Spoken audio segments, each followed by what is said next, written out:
शुभायेषु भद्रेषु नित्यं भागवत सेवया भगवती उत्तम श्लोके भक्तिर्भवती नष्टकी। हरे सभी भक्तों का भगवद गीता सेमिनार के दूसरे दिवस में स्वागत है।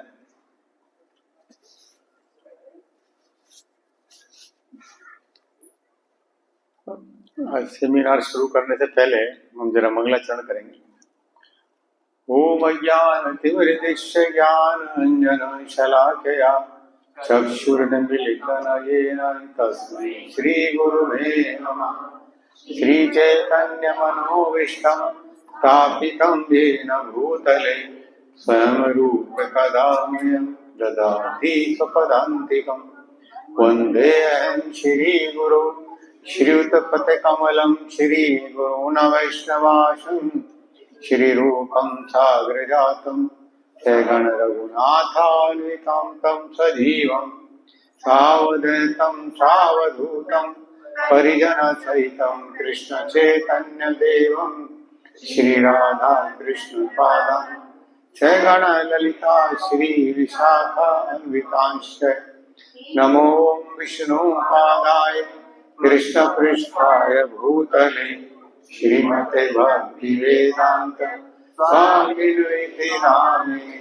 नमस्ते सरस्वती देवे गौरवाणी प्रचारिणे निर्विशेषशून्यवादी पाश्चात्यदेशतारिणे। हे कृष्ण करुणा सिंधो दीनबंधो जगत्पते गोपेश गोपिकान्त राधाकान्त नमोस्तुते। तप्त कांचन गौरांगी राधे वृंदावनेश्वरी वृषभानुसुते देवी प्रणमामि हरिप्रिय। वाञ्छाकल्पतरुश्च कृपा सिन्धुभ्येव च पतितानां पावनेभ्यो वैष्णवेभ्यो नमो नमः। जय श्री कृष्ण चैतन्य प्रभु नित्यानंद श्री अद्वैत गदाधर श्रीवासादि गौर भक्तवृंद। हरे कृष्णा कृष्णा कृष्णा हरे हरे हरे राम राम हरे कृष्ण। सभी भक्तों का पुनः स्वागत है। तो पिछली बार हमने सेमिनार के पहले दिन ये बताया गया था कि भगवत गीता की कुछ विषय वस्तु हैं और उसमें से हमने कुछ पर चर्चा की थी। बाद में प्रश्न भी पूछे थे तो हमारे अधिकतर भक्त पास हो गए थे, बड़े गौर से सुना था। तो पिछला वीक का क्या पढ़ा, किसी का याद है या भूल गए हैं? याद है? कितनों को याद है भाई? एक दो ने हाथ हिलाया, बाकी ने मौन स्वीकृति दे दी। इतनों को याद है, चलो अच्छी बात है। तो पिछली बार हमने भगवत गीता में क्या बताया था, कितने क्या क्या विषय है भगवत गीता में जिसको भगवत गीता कवर करती है? 5 हैं। कौन कौन से हैं?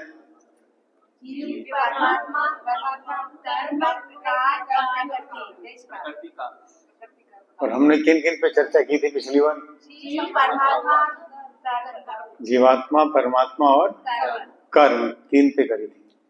अभी 2 चीजों पे आज चर्चा करनी है हमें। तो फिर प्रकृति और काल, इनको भी भगवत गीता में भगवान ने कवर किया है। तो प्रकृति क्या है, कोई बताएगा? प्रकृति क्या है? भौतिक प्रकृति क्या है?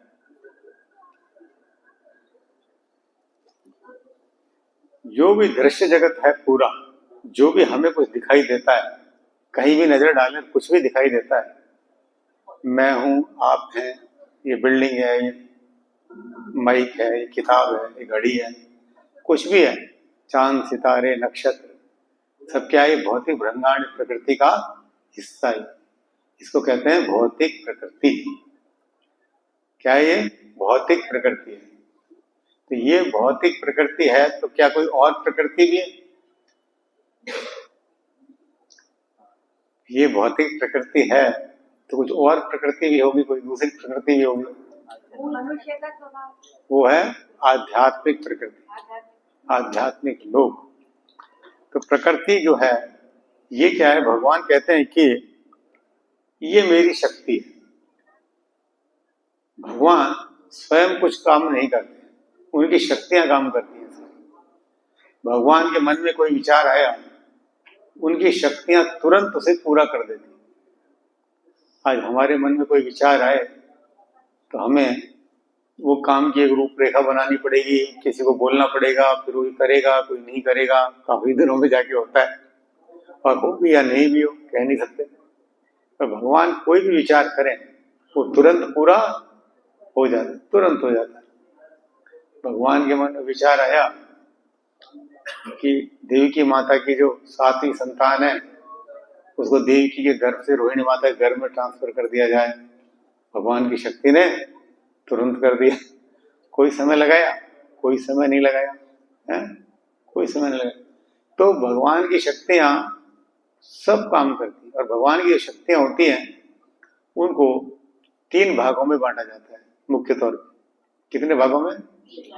कौन कौन सी शक्तियां हैं वो?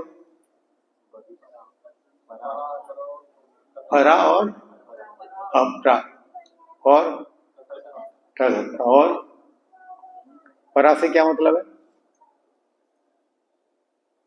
परा से मतलब है जो हमसे परे है, दूर है, वो है पराशक्ति। उस पराशक्ति को भगवान की अंतरंगा शक्ति भी कहते हैं और आध्यात्मिक शक्ति भी कह सकते हैं।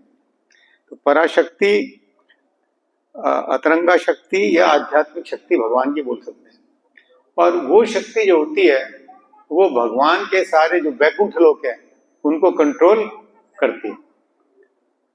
भौतिक ब्रह्मांड में हम देखते हैं कि हमें हमारा ब्रह्मांड बहुत बड़ा नजर आता है। कितना बड़ा हमारा ब्रह्मांड है? कहीं कहीं तक तो अभी सूर्य की किरणें नहीं पहुंची, वैज्ञानिक खोज नहीं पाए चांद सितारों को। और ऊपर जितने भी सितारे चमकते हैं ये पृथ्वी से भी कई कई तो लाखों गुना बड़े इस ब्रह्मांड का ये। और ऐसे करोड़ों करोड़ों ब्रह्मांड है भौतिक जगत में। कितने हैं? करोड़ों करोड़ों ब्रह्मांड है भौतिक जगत में। और ये भौतिक जगत कुल सृष्टि का 1/4 है। और 3/4 या 75% क्या है? आध्यात्मिक जगत है। तो आध्यात्मिक जगत कितना बड़ा होगा देखो आप। उसे कहते हैं वैकुंठ लोक। कई बार लोग प्रश्न करते हैं, हरे कृष्ण करेंगे सभी भगवत धाम चले जाएंगे तो यहाँ कौन बचेगा? नहीं, यहाँ कौन बचेगा? यहाँ बचने को बहुत है। असंख्य जीवात्माएं हैं, असंख्य। मैंने पिछली बार भी कहा था कि जितने जितने मनुष्य इस पृथ्वी पे नहीं होंगे इतनी चींटियां इस मंदिर के प्लॉट में होंगी। वो जीवात्मा है, नहीं है, उससे ज्यादा भी हो सकती है। और जीव कोई इस पृथ्वी पे तो नहीं है, हर जगह। वैज्ञानिक माने या ना माने पर शास्त्र कहते हैं जीव हर लोक में। सूर्य लोक में भी जीव है। सूर्य लोक का भी एक राजा है जो विवस्वान कहलाता है। तो राजा क्या बिना प्रजा के होगा? अभी तो प्रजा होगी ना, पर वहां की बॉडी संरचना हमसे अलग है। तो सूर्य लोक में उनमें जल तत्व नहीं होता, तो वो कितनी गर्मी हो कुछ हो जलते नहीं। स्वर्ग लोक में जो निवासी होते हैं उनमें मिट्टी तत्व नहीं होता, बड़े हल्के रहते हैं, अधर ही चलते हैं। हम अधर चल सकते हैं क्या? हम नहीं चल सकते, हमें मिट्टी तत्व। हर जीव की संरचना अलग है। पृथ्वी पे ही लाखों तरह के जीव हैं, कोई जल में है, कोई थल में है, कोई स्थल में है, कोई नभ में है। और उनमें भी कितनी प्रजातियां सब अलग अलग तरह की। तो पूरा भौतिक ब्रह्मांड जो है ये 1/4 है सृष्टि का। और 3/4 क्या है? आध्यात्मिक लोक है। और आध्यात्मिक लोक जिनको वैकुंठ लोक कहते हैं उनको भगवान की पराशक्ति या आध्यात्मिक शक्ति या अंतरंगा शक्ति है वो कंट्रोल करती है। और ये अंतरंगा शक्ति के भी 3 भाग होते हैं, हमने कहा था उसे। आह्लादनी शक्ति, संबित शक्ति और संधनी शक्ति। 3 डिपार्टमेंट, 3 भाग होते हैं। और जो मुख्य होता है आह्लादनी शक्ति, उसकी हेड कौन है? राधा रानी, जिनका आज प्राकट्य दिवस। एक बार राधा रानी की जोरदार जय हो जाए। तो राधा रानी की जय। तो ये भगवान की पराशक्ति है जो आध्यात्मिक लोक को कंट्रोल करती है। और इधर ये बहिरंग, ये जो शक्ति है भौतिक ब्रह्मांड, ये भौतिक शक्ति या अपरा शक्ति या बहिरंगा शक्ति कहलाती है। क्या कहलाती है? भौतिक प्रकृति बोल सकते हैं इसको, इसको बहिरंगा शक्ति बोल सकते हैं, आउटर एनर्जी, बाह्य एनर्जी आउटर, और वो अतरंगा बल इंटरनल एनर्जी। बहिरंगा शक्ति या अपरा शक्ति भी इसको कहते हैं। और ये शक्ति भी भगवान के द्वारा ही कंट्रोल होती है। तो कोई भी शक्ति है तो शक्ति को कंट्रोल करने के लिए कोई शक्तिमान होता है। आज हम कहते हैं कि हमारे पास ये मिसाइल है, वो मिसाइल है, अग्नि मिसाइल है। तो मिसाइल है, वो मिसाइल जब तो जब किसी ने उसको बनाया है। मिसाइल अपने आप नहीं बन गई, कोई मिसाइल को बनाने वाला है जिसके निर्देशन में मिसाइल काम करेगी। हमको मिसाइल चलाना नहीं आता तो हमारे सामने भले ही मिसाइल हो, उसको चला नहीं सकते। जिसने बनाया है वही टेक्निक बताएगा कि ये किस तरह से चलेगी। तो ये भौतिक प्रकृति जो इतनी बड़ी है, तो ये क्या अपने आप चल रही है? तो बहुत से लोगों का ये प्रश्न होता है कि हम भगवान को नहीं मानते, हम एक एनर्जी को मानते हैं। एनर्जी है, एक शक्ति है जो इस ब्रह्मांड को चला रही है। तो एनर्जी है तो एनर्जी का सोर्स भी तो कोई होगा ना। बिना सोर्स के कोई एनर्जी पैदा नहीं होती। जैसे कि एक बिजली का स्विच लगा हुआ है, 3 पिन है, इसमें हम कोई भी चीज लगाएं वो काम करेगी। तो ये एक ऊर्जा है। पर ये यहाँ बिजली जब भी तो है जब पीछे कोई बिजली घर है। अगर कोई बिजली घर नहीं होगा तो यहाँ बिजली कहाँ से आ जाएगी? सोचने की बात। तो जो भी एनर्जी है, ये इसका मेन कंट्रोलर कौन है? भगवान। अब भगवान ने अपनी तरफ से यहाँ किसी को नियुक्त किया हुआ है कंट्रोल करने के लिए। किसको किया हुआ है? पार्वती जी माता को, दुर्गा माता को। तो इसलिए दुर्गा माता को इस जगत की हेड कहते हैं। और वो किसके निर्देशन में काम करती है? भगवान के निर्देशन में काम करती है। भगवान कहते हैं बद्ध क्षीण प्रकृति सूयते स चराचरम हेतु नानु कौन्ते जगत भी परिवर्तित है। ये जो भौतिक प्रकृति है ये मेरी अध्यक्षता में काम करती है। ये अपने आप में सेपरेट या इंडिविजुअल नहीं है। ये किसके कंट्रोल में काम करती है? मेरे कंट्रोल में काम करती है। जैसे एक डिस्ट्रिक्ट है, उसका हेड भले डिस्ट्रिक्ट कलेक्टर या डीएम हो, पर वो भी किसके अंडर में काम करता है? गवर्नमेंट के अंडर में काम करता है। वो स्वतंत्र नहीं है, दिए गए दिशा निर्देश के अंतर्गत ही वो काम करेगा। उसके आगे वो नहीं कर सकता, करेगा तो उसको हटा दिया जाएगा। तो ऐसी जो प्रकृति है, भगवान कहते हैं ये मेरी अध्यक्षता में काम करती है। तो इसके हेड में कौन है? भगवान है। तो भगवान कहते हैं कि ये मध्यक्षेण प्रकृति सूयते सचराचरम हेतु नाम कौन्ते जगत भी परिवर्तित है। और इसके अंडर में रह करके जगत बार बार सृजित होता है और बार बार विनिष्ट होता है। तो जो भी भौतिक चीज है वो सृजित और विनिष्ट होती है। हमारा शरीर है, ये भी हम जानते हैं ये सृजित होगा और विनिष्ट होगा। कोई अनादि काल तक इस शरीर को बनाए नहीं रह सकता, कोई अनादि काल तक इस बिल्डिंग को बनाए नहीं रह सकता। आपने कोई ऐसी बिल्डिंग देखी जो लाख साल पहले थी, आज भी है? कोई नहीं। सृष्टि तो करोड़ों सालों से चल रही है, कहाँ गई सारी चीजें? नहीं है। हर चीज काल के वशीभूत है। तो ये भौतिक प्रकृति होती है। तो ये भौतिक प्रकृति को कई लोग कहते हैं कि ये शक्ति है, भगवान का अंश है, गीता कहती है। तो इसको हम दूसरे तरीके से भी समझ सकते हैं। भागवतम के 3रे स्कंद में कपिल मुनि अपनी माता देवहूति को सांख्य दर्शन का वर्णन करते हैं, जिसमें ये बताते हैं कि भौतिक प्रकृति किन तत्वों से बनी है। उस दिन हमने भगवान के शरीर की रचना की चर्चा की थी कि भगवान का शरीर 3 तत्वों से बना है, सत्य, चित्त और आनंद, है ना? तो भौतिक प्रकृति कितने तत्वों से बनी है? कौन से? सत्य, रज और तम। ये एक पार्ट है उसका, ये उसका एक पार्ट है। और भी बहुत सी चीजें भौतिक प्रकृति में। तो भौतिक प्रकृति के सत्य, रज और तम गुण है, उससे बनी है। माता जी सही कह रही हैं। और बताइए और किससे बनी है?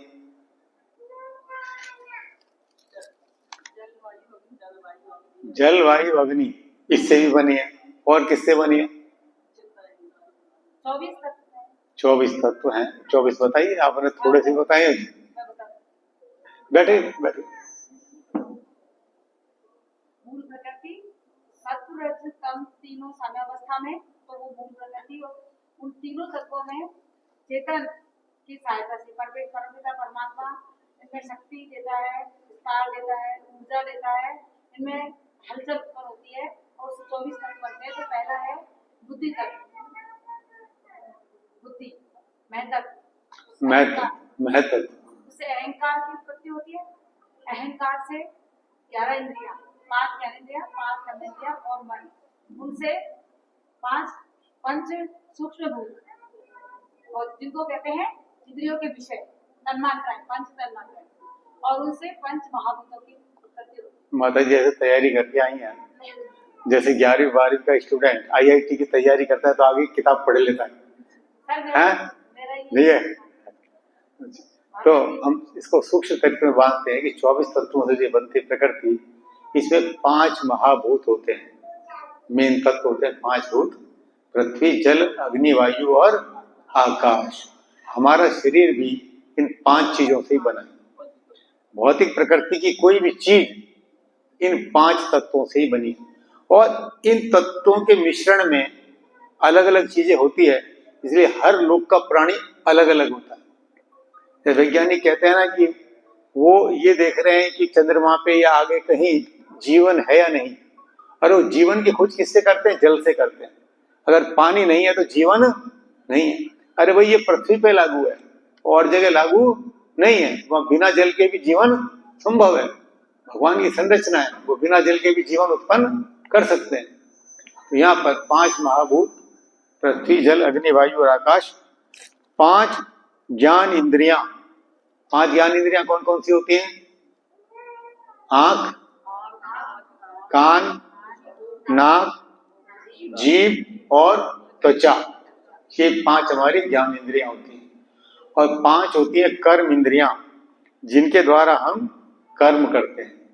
5 कर्म इंद्रियां कौन कौन सी होती हैं? हाथ, पैर, मुंह, गुदा और जनेंद्रियां, ये 5 कर्म इंद्रियां होती है जिसके जरिए व्यक्ति कर्म करता है। तो कितने हो गए? 15 हो गए। 5 महाभूत, 5 ज्ञान इंद्रियां, 5 कर्म इंद्रियां और 5 इन इंद्रियों के विषय। माता जी कह रही थी ना सूक्ष्म, 5 इन इंद्रियों के विषय। जैसे आंखों का क्या है काम? देखना या रूप या देखना, आंखों का काम रूप और देखना है। कानों का काम क्या है? सुनना या शब्द। और नासिका का क्या कार्य है? गंध या सूंघना, उसके जरिए हम सूंघते हैं। और जीभ का क्या है? रस या स्वाद लेना।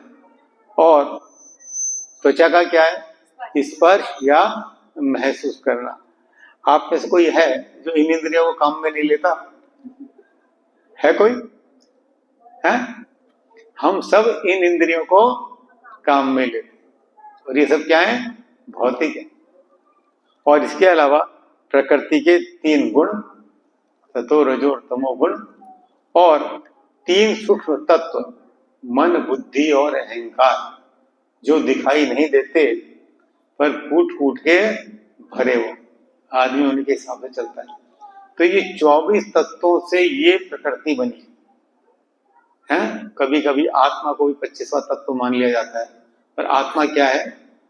भगवान का अंश, इस भौतिक जगत का नहीं। ममे वांछे जीव लोके जीव भूत सनातन है, भगवान कहते हैं जीव कैसा है? सनातन है और मेरा अंश है, तो वो भी सच्चिदानंद है। तो ये सारा ये जो हम देखते हैं, शास्त्र पढ़ते हैं, सुनते हैं, भक्ति करते हैं, ये करते हैं, वो करते हैं, सारे धार्मिक आध्यात्मिक कार्य करते हैं, उसका चक्कर यही है। हमारा शरीर बड़ा बेमेल है। एक तरफ शुद्ध सत्व चीज है, आत्मा है, और उसको भौतिक कपड़े पहना दिए गए। एक सच्चित आनंद चीज है, आत्मा है, जो इटरनल है, उसको एक मेटीरियल एनर्जी, भौतिक तत्व के जरिए कपड़े पहना दिए गए, और वो भौतिक तत्वों में ही जीवन बिताता है। भगवान कहते हैं मन सृष्टानि इंद्रियाणि प्रकृति स्थानी कर्षति, यद्यपि जीव मेरा अंश है, और भगवान कहते हैं मेरा अंश है तो उसे सुखी रहना चाहिए, आनंद में रहना चाहिए, लेकिन वो मन सहित सभी इंद्रियों के द्वारा कठोर संघर्ष में पिला पड़ा है। वो हर कोई व्यक्ति इंद्रियों के जरिए कठोर संघर्ष कर रहा है या नहीं कर रहा है? हमारे मन में है कि हमारी इनकम बहुत बढ़ जाए, और उसके लिए हम रात दिन मरे जा रहे हैं, नौकरी हो, धंधा हो, बिजनेस हो, कैसे इनकम बढ़ जाए, कैसे हम सुखी हो जाएं, कैसे क्या हो जाए, कैसे हमारे पास क्या नहीं हो जाए, तो हम सबसे बड़े हो जाएं, ये हो जाएं। और उसी चक्कर में आदमी 24 घंटे उसी उधेड़ बुन में लगा रहता है। तो भगवान कहते हैं कर्षति, वो इसमें ही अटका रहता है। और इसमें भी अटका नहीं रहता है, ये इच्छाएं इतनी घुसी रहती हैं, इतनी हावी रहती हैं, जब शरीर छोड़ता है आदमी तो इच्छाएं साथ चली जाती हैं और दूसरा शरीर लेने को मजबूर कर देती। देखिए ये जो तो कितने कठोर संघर्ष जीव करता है, जबकि वो भगवान का अंश है, उसे नहीं करना चाहिए इतना कठोर संघर्ष, लेकिन प्रकृति के वशीभूत होकर वो इतना कठोर संघर्ष में लगा है। हर कोई लगा है, छोटे बच्चे से लेके बड़ा तक, कोई ये नहीं कह सकता कि मैं संघर्ष नहीं कर रहा। तो इस तरह से 24 तत्वों से भौतिक प्रकृति बनी है, जिसमें 3 सूक्ष्म तत्व है, मन, बुद्धि और अहंकार। जब व्यक्ति का शरीर छूटता है तो यही आत्मा का गंतव्य निर्धारण करते हैं, आगे ये साथ जाते हैं। जो कहते हैं ना मोक्ष प्राप्त हो गया, तो मोक्ष का मतलब यह है कि जिस दिन हमारा आत्मा के लपेटे से ही हट गए, मन, बुद्धि, अहंकार नहीं बचे, उस दिन समझो कि हम मुक्त हुए हैं या हमारा मोक्ष हुआ है। जब तक वो शुद्ध नहीं होते मन, बुद्धि और अहंकार, वो आत्मा के साथ जाएंगे और आत्मा को नया शरीर लेने के लिए बाध्य करेंगे। तो उनकी मुक्ति वाकई मोक्ष कहलाती है। भौतिक शरीर छोड़ने से कोई मोक्ष को प्राप्त नहीं हो जाता। शुभ शरीर तो बना रहता है, वो कहाँ जाएगा, वो तो रहेगा, वो तो दूसरा शरीर धारण करेगा। कई बार हम देखते हैं कोई एक्सीडेंटल केस हो गया, किसी ने सुसाइड कर लिया, कुछ कर लिया, उसकी आत्मा ने दूसरा शरीर धारण नहीं किया, लेकिन मन, बुद्धि, अहंकार की पड़ते तो उस पर लिपटी हुई है, तो सूक्ष्म रूप में वो परेशान करता है सबको। जिसे कहते हैं ना भूत प्रेत योनि है, वो क्या है, वो यही तो है कि ऐसे व्यक्ति को भौतिक शरीर प्राप्त नहीं हुआ है, उसका शुभ शरीर डोलता डोलता फिर रहा है, सब जगह परेशान हो रहा है, इच्छा का भोग है उसमें, और इच्छा का भोग पूरा कैसे करे, शरीर तो है नहीं। आदमी इच्छा का भोग कैसे करता है, शरीर के माध्यम से करता है ना। आपको कुछ अच्छा खाना है, अच्छा कुछ पहनना है, अच्छा दिखना है, कुछ भी करना है, शरीर के माध्यम से तो होगा, इस भौतिक शरीर के माध्यम से होगा। भौतिक शरीर नहीं है और इच्छाएं बनी हुई हैं, तो वो क्या करते हैं, दूसरे के माध्यम से भोग भोगना चाहते हैं। वो वायु रूप में होते हैं, किसी के शरीर में एंटर करके उनको परेशान करते हैं, अपना भोग भोगते हैं। तो जब तक ये सूक्ष्म शरीर से मुक्ति नहीं होती तब तक आदमी मुक्त नहीं कहलाता। ये भौतिक प्रकृति इतने तत्वों से बनी है और हम इस भौतिक प्रकृति में ही जीवन जी रहे हैं। तो ये भी भगवान का अंश। भौतिक प्रकृति से हम गीता में ये सीखते हैं कि 5 सब्जेक्ट हैं और इन 5 सब्जेक्टों से आदमी का रिलेशन क्या है। तो हमारा रिलेशन इससे पूरा पूरा है। हम पूरी भौतिक प्रकृति में रमण कर रहे हैं, पूरी भौतिक प्रकृति में रमण कर रहे हैं, इसके बिना हम सोच भी नहीं सकते, ये हाल है। और भौतिक प्रकृति जो है, ये जब भगवान ने बनाया ब्रह्मांड, तो इस पे नेम प्लेट लगा दिया, ऐशाश्वतम दुखाल्यम, ये परमानेंट नहीं है, टेम्परेरी है। जब ये भौतिक ब्रह्मांड ही परमानेंट है तो हम तो वैसे ही टेम्परेरी है। भौतिक ब्रह्मांड हम तो 100 साल में चले जाएंगे, आजकल तो 100 साल भी कोई पार नहीं करता, और भौतिक ब्रह्मांड तो करोड़ों करोड़ों साल चलेगा और ये भी नष्ट होगा, सब नष्ट होगा। और जो नष्ट होने वाली चीज है वो क्या कभी सुख दे सकती है किसी को? नहीं दे सकती। आज हम ये खरीद के लाए, आज हम ये मोबाइल खरीद के लाए, कल गिर के टूटे, खो गया, तो दुख देगा या नहीं देगा? क्योंकि कभी ना कभी तो ये खराब होगा। आज नहीं हो, 2 साल बाद हो, 10 साल बाद हो, 20 साल बाद हो, कभी तो खराब होगा। इटर्नल नहीं, हमेशा नहीं रह सकता। ऐसी शरीर है, जब शरीर ग्रो करता है सुख देता है, तो धीरे धीरे साथ छोड़ता है। ये शरीर साथ छोड़ता है तो दुख देने लगता है। जो भी चीज अशाश्वत है, जो फिक्स नहीं है, परमानेंट नहीं, इटर्नल नहीं है, वो दुख देती है, और नाशवान है तो दुख देगी ही देगी। भौतिक प्रकृति खुद नाशवान है, इसकी भी एक उम्र है, उसके बाद ये भी नष्ट हो जाती है। ब्रह्म संहिता में एक श्लोक आता है, ब्रह्मा जी कहते हैं, यत एक निश्वस्ति काल अथ अवलंबया जीवंती लोग विलजा जगदंडनाथ विष्णु मानस कला विशेषो गोविंदम आदि पुरुषम तम हम भजनम। मैं गोविंद की भजना करता हूं। किस गोविंद की? जिसके एक अंश के अंश कृष्ण नहीं, कृष्ण तो मूल भगवान है, कृष्ण के अंश से बलराम, बलराम से संकर्षण, संकर्षण से कारणोदय विष्णु, और वो विष्णु कारण समुद्र में रहते हैं, और उनके रोम कूपों से ये करोड़ों करोड़ों ब्रह्मांड निकलते हैं। या उनके श्वास से करोड़ों, भगवान ऐसा नहीं नाक से ही श्वास ले, वो कहीं से भी ले सकते हैं। भगवान की इंद्रियां सकल इंद्रियां होती हैं। हमारी आंख देखने का ही काम करेगी, नाक सूंघने का ही करेगी, मुंह खाने का ही करेगा। भगवान के साथ ऐसा नहीं है। दिव्य शरीर में, दिव्य शरीर में हम सुबह आरती गाते हैं ना, इंद्रिया सकल इंद्रिया वृत्ति मानती। भगवान की कोई भी इंद्रिया कोई कार्य कर सकती है। भगवान के रूप से ब्रह्मांड निकल सकते हैं, श्वास से भी ब्रह्मांड निकल सकते हैं, उनका श्वास कहीं से निकल सकता है। तो वो विष्णु जब श्वास छोड़ते हैं तो ये करोड़ों करोड़ों ब्रह्मांड प्रकट होते हैं। और जो विष्णु सांस अंदर लेते हैं तो ब्रह्मांड समाप्त हो जाते हैं, प्रलय हो जाती है। एक सांस तक ब्रह्मांड रहता है, बताइए। और एक सांस तक ही ब्रह्मा का जीवन होता है। और ब्रह्मा का जीवन कितना लंबा है हमने पढ़ा, 34 अरब कितने खरब साल ब्रह्मा जी का जीवन है, इतना लंबा जीवन है। और वो जीवन विष्णु जी की एक सांस के जितना है। एक सांस अंदर ली और एक सांस बाहर छोड़ी। और वो विष्णु भी भगवान के अंश के अंश के अंश है, स्वयं भगवान नहीं है। कला विशेष भगवान की एक कला है। पर कितना ही लंबा पीरियड हो, पर ये नष्ट होता है। इसलिए जो चीज बार बार जन्म लेती है और बार बार नष्ट होती है, उसको क्या बोलते हैं? भव। क्या बोलते हैं? भव। इसलिए इस संसार को बोला जाता है भव सागर। क्या बोला जाता है? भव सागर। और इसके हेड शिव जी हैं, तो शिव जी को भव बोलते हैं। और भवानी हेड है, भवानी को दुर्गा माता को क्या बोलते हैं? भवानी बोलते हैं, पार्वती जी उनकी हेड। तो ये इतना बड़ा एक सृष्टि की रचना जो है, और हम इसके एक अंश आ गए। तो भगवान की 3 शक्तियों में से एक अतरंग शक्ति, एक बहिरंग शक्ति और एक तटस्थ शक्ति। जो जीव है वो जीव क्या है? तटस्थ शक्ति। वो एक तट पे खड़ा है, एक समुद्र के कारण सागर के तट पे खड़ा है। कारण सागर के उस पार वैकुंठ लोक है, इस पार भौतिक ब्रह्मांड है। अब जीव का अपनी मर्जी है, अपनी इच्छा है। वो चाहे तो भगवान के धाम चला जाए वैकुंठ में, और चाहे तो यहाँ भोग करे। यहाँ भोग करेंगे तो भगवान ने भौतिक ब्रह्मांड दिया है, सारी सुख सुविधाएं दी है, यहाँ भोगो, नहीं तो वहां जाओ।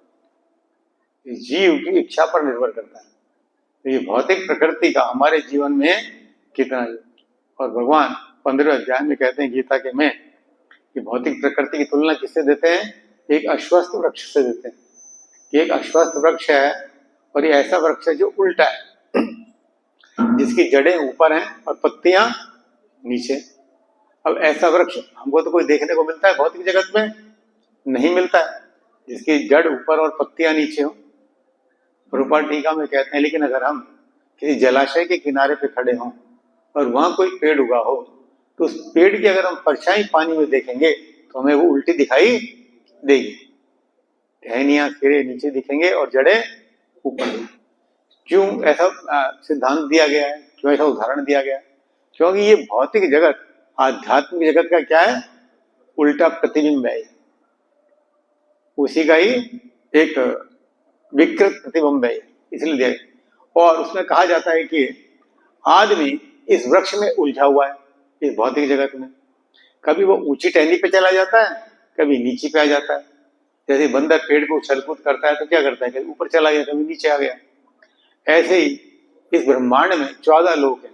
हम कोई पुण्य कर्म करते हैं, अच्छे कर्म करते हैं, स्वर्ग लोक वगैरह चले जाते हैं, नहीं तो यहाँ रहते हैं। और घृत कर्म करते हैं तो और नीचे के नरक लोकों में चले जाते हैं।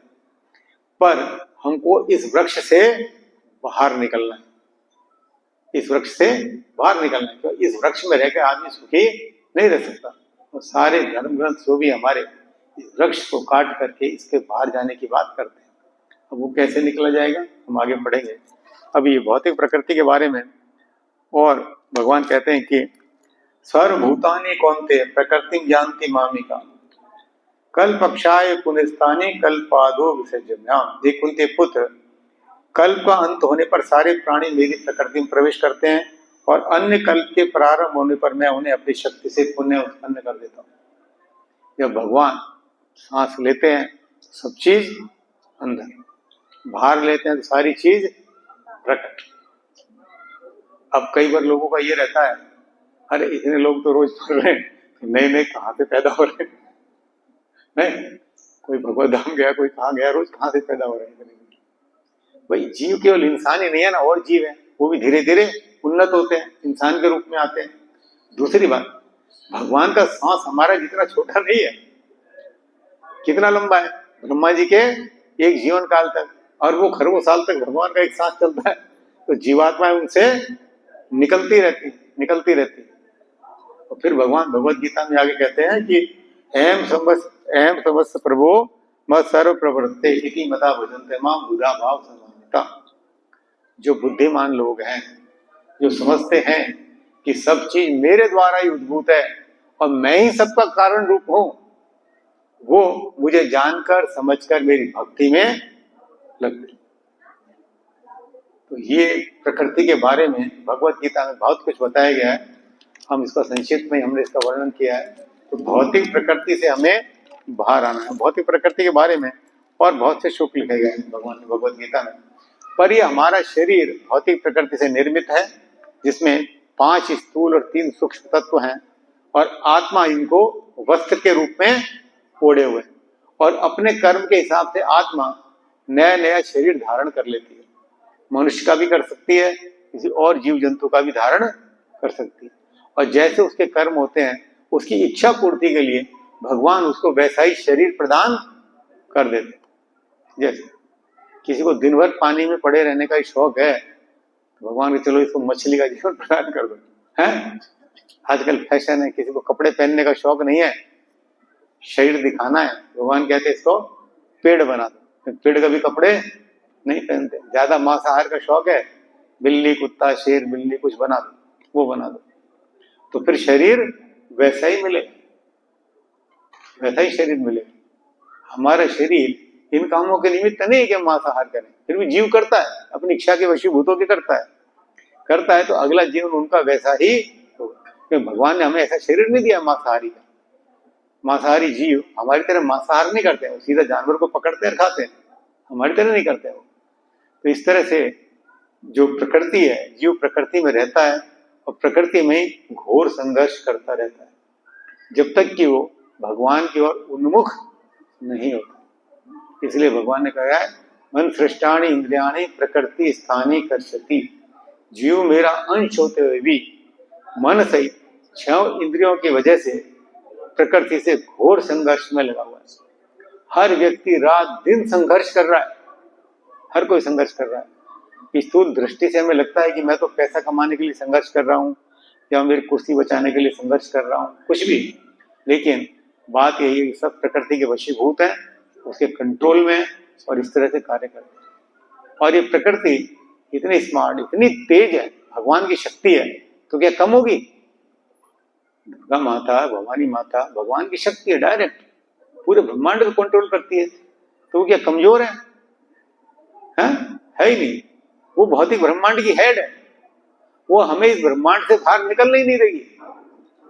हम चाहें कि हम भगवान के धाम चले जाएं, वो जाने ही नहीं देगी, वो जाने नहीं देगी। वो इतनी पावरफुल है, आपको कैसे ही मना लेगी, कैसे ही मना लेगी। हमने कितने उदाहरण देखे किस तरह से भौतिक प्रकृति आदमी को मनाती है, करती है। कई बार घरों में देखा जाता है, किसी बेटे ने निकम्मा है, अच्छा नहीं है, माँ बाप को बुढ़ापे में निकाल दिया, अब वो कोई मंदिर में आ गए, किसी आश्रम में आ गए कि बेटे ने ऐसा किया, ऐसा किया, वैसा किया, ऐसा किया। तो अब भक्त समझाएंगे, अब तो तुम भक्ति करो, यहाँ रुको, कोई बात नहीं, खाना पीना रहना है, आप आराम से भक्ति करो और कुछ काम नहीं। ठीक है, अब हम तो यही करेंगे। अब महीने 20 दिन बाद बेटा लेने आ गया, चलो पापा जी गलती हो गई, चलो तो चल देंगे। भक्त कहेंगे अरे मत जाओ ना, यहाँ रहो, आराम से रह रहे हो ना। अरे नहीं, अपने ही तो बच्चे हैं, क्या क्यों? माया ने फंदा डाल दिया, फिर से ममता जागृत हो गई। इतना दुख सुख पाके भी माया ने क्या किया? फंदा डाल दिया, ममता का फंदा डाल दिया और चले गए वापस। तो भौतिक प्रकृति ये बहुत कठोर है, जाने नहीं देगी। आप समझ रहे हो मेरा धंधा वंधा कुछ नहीं है, सब चौपट हो गया, मैं बर्बाद, छोड़ो, सब बाबा बन जाते हैं, मंदिर चलते हैं। फिर कोई खबर आती है, अच्छा ऑर्डर मिल गया, अच्छी चीज मिल गई, फिर छोड़ के मंदिर फिर चल दिए।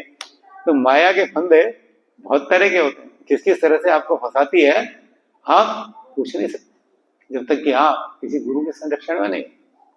कबीरदास जी का एक दुआ है, इसमें कहते हैं वो, कबीरा माया मोहिनी जैसी मीठी खांड, सतगुरु की कृपा वही नहीं तो करती भांड।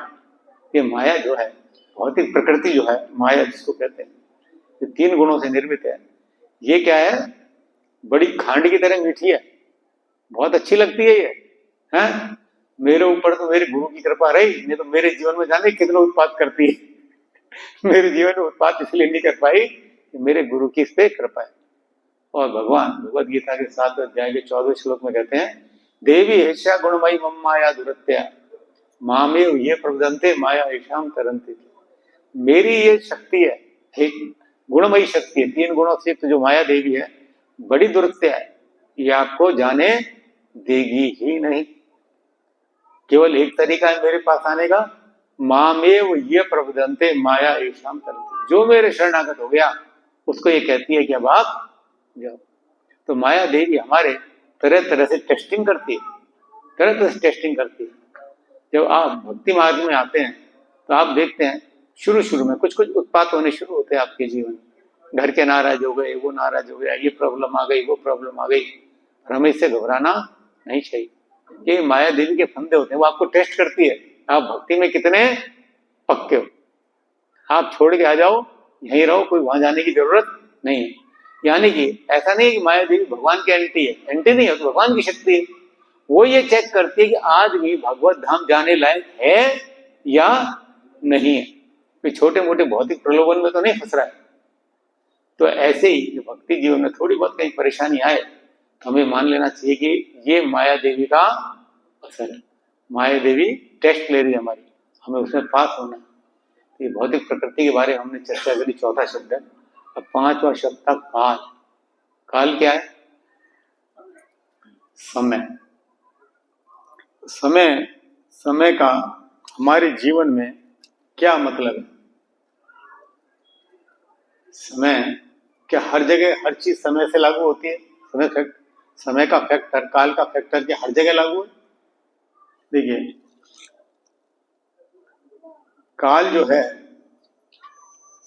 ये भौतिक प्रकृति जो है, ये भगवान कहते हैं ये काल के रूप में मौजूद है, ये काल के अंतर्गत कार्य करती है। काल का प्रभाव इस भौतिक जगत में रहता है, और जिस चीज पे काल का प्रभाव होता है, कोई भी वस्तु, उसकी एक आयु होती है, वो एक समय बाद नष्ट होता है। हमारा शरीर है, ये पैदा होता है, बढ़ता है, कुछ साल स्थिर होता है, संतति पैदा करता है, धीरे धीरे क्षीण होता है और अंत में खत्म हो जाता है, नया शरीर लेता है। तो जो भी चीज भौतिक प्रकृति में है वो किसके अधीन है? काल के अधीन। और काल किसी को नहीं बख्शता, हर कोई काल के अधीन है ही है। आप चाहो तो मेरे तो वृद्धावस्था आवे ही नहीं, ये संभव नहीं। इस ब्रह्मांड में, इस भौतिक जगत में ये संभव नहीं है कि आपके वृद्धावस्था ना आए, संभव ही नहीं है। आपने नया मकान बना लिया सुंदर सा, आप समझो ये पुराना पड़ेगी नहीं। नई गाड़ी लिया, ये हमेशा ऐसी रहे, नहीं चलाओ, खड़ी रहो तो भी वो खराब हो जाएगी, वो ऐसी की ऐसी रह ही नहीं सकती, काल के प्रभाव। तो काल के प्रभाव में हर चीज नष्ट होती है। काल का प्रभाव इतना महंगा होता है कि अभी जो 1 सेकंड अभी पहले निकली वो दोबारा कभी लौट करके नहीं आती। इसलिए सभी बड़े लोग, विद्वान लोग कहते हैं कि 1 सेकंड भी व्यर्थ मत करो। समय को कितना ही पैसा देके खरीदा नहीं जा सकता, खरीदा जा ही नहीं सकता समय को पैसा देके। जिसकी टाइम आ गई है, शरीर छूटना है, वो लाखों करोड़ों की घूस यमदूतों को दे, यमदूत छोड़ के जाएंगे?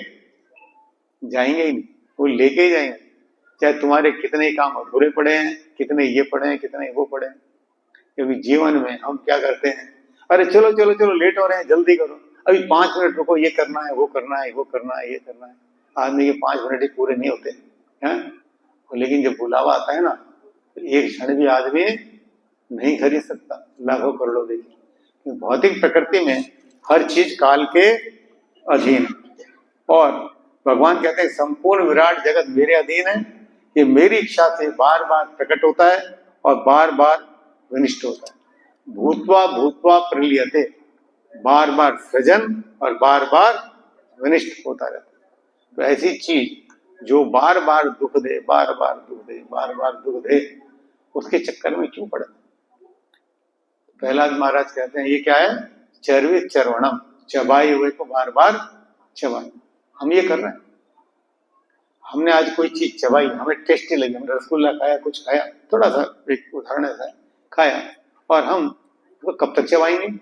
अंदर निकलेंगे ना अंत में, हाँ? लेकिन हम उसको फिर दोबारा मुंह में ले आए, फिर चबाएं, फिर चबाएं, ठीक है? गरिस्सा नहीं लगता कुछ, और हम ऐसा कर रहे हैं। एक शरीर छोड़ रहे हैं, दूसरा शरीर ले रहे हैं, फिर एक शरीर छोड़ रहे हैं, फिर दूसरा शरीर ले रहे हैं। तो ये चर्वी चरवण, और ये सब काल के अधीन चीज चलती है, और ये पूरा भौतिक ब्रह्मांड काल के अधीन। भगवान भगवत गीता में कहते हैं, बड़ा सुंदर श्लोक कहते हैं, जब 10वें अध्याय में बताते हैं, 11वें अध्याय में बताते हैं, कालो अस्मिन् वर्तेतम लोक क्षय प्रवर्तितो ऋते हम त्वाम न भविष्यन्ति सर्वे ये अवस्थिता। तो भगवान कहते हैं कि हे कुंती पुत्र, काल कौन है? मैं ही काल, काल मेरा ही रूप है, और वो सब चीज को विनिष्ट कर देता है, सब विनिष्ट कर देता है। और तुम 5 पांडवों के अतिरिक्त जो भी इस कुरुक्षेत्र में है, सब ये मारे जाएंगे, मैंने पहले ही मार दिए, तुम तो केवल निमित्त मात्र हो। तो काल भगवान का रूप है, हाँ? और वो हमारे सामने कब आता है? मृत्यु के रूप में प्रकट हो जाता है। कब प्रकट होता है पता नहीं, वो डेट हमें पता नहीं, और वो डेट पता हो जाए तो क्या होगा हमारा? हमें डेट प्रकट हो जाए, हमारा क्या होगा? कि हमारी भक्ति की टेस्टिंग ऐसी होती है। अब कोई डॉक्टर कह दे, हो आपके तो असाध्य बीमारी है, 3 महीने का टाइम आपके पास, आदमी कितना परेशान होगा, यहाँ दिखाएगा, वहां दिखाएगा, ये करेगा, वो करेगा, हाँ? क्योंकि हमें भक्ति नहीं। एक परीक्षित महाराज थे, उनको कहा गया कि आप 7 दिन जीवित रहेंगे, 7 दिन बाद तक्षक काटेगा, आपकी मृत्यु हो जाएगी। तो उन्होंने सब कुछ राजपाट छोड़ दिया, 7 दिन ही जीना है, क्या करें? भगवान की कथा सुने, हैं? और वो भगवान की कथा सुनी उन्होंने, तो 7 दिन बाद कहाँ चले गए? भगवत धाम चले गए। और हमको ऐसा नोटिस आ जाए तो ऐसे ही मर ले, नहीं? तो क्यों? भक्ति नहीं, आदमी उसका सदुपयोग भी नहीं कर पाए।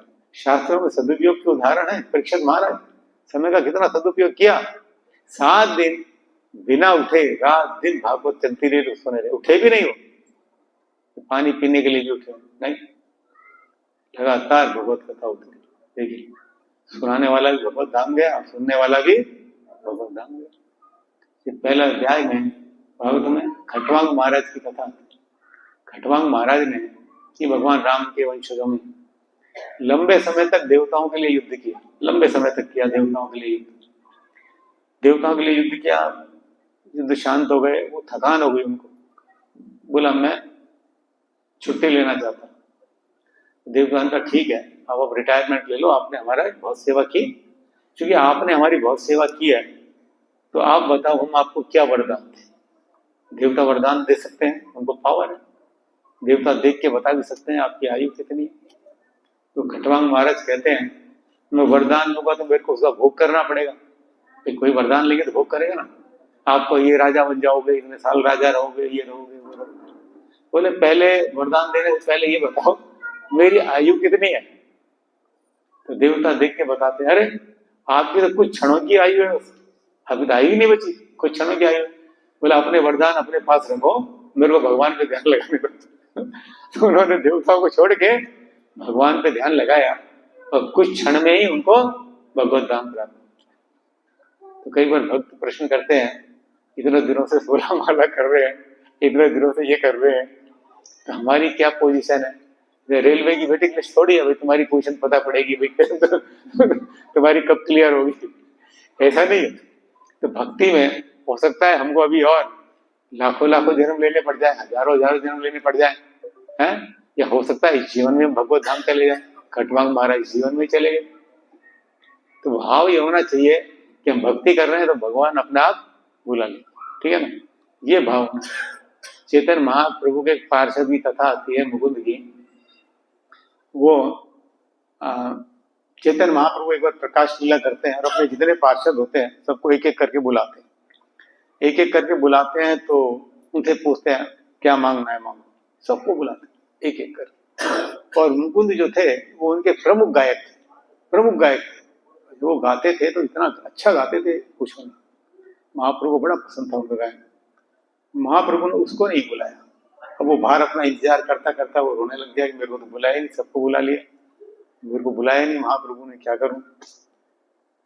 जब उसको नहीं बुलाया लास्ट तक तो कुछ भक्त जो थे उसके साथ के पुराने वो अंदर गए, महाप्रभु वो तो आपका खास शिष्य इतना अच्छा गाता है, हाँ उसको आपने बुलाया नहीं।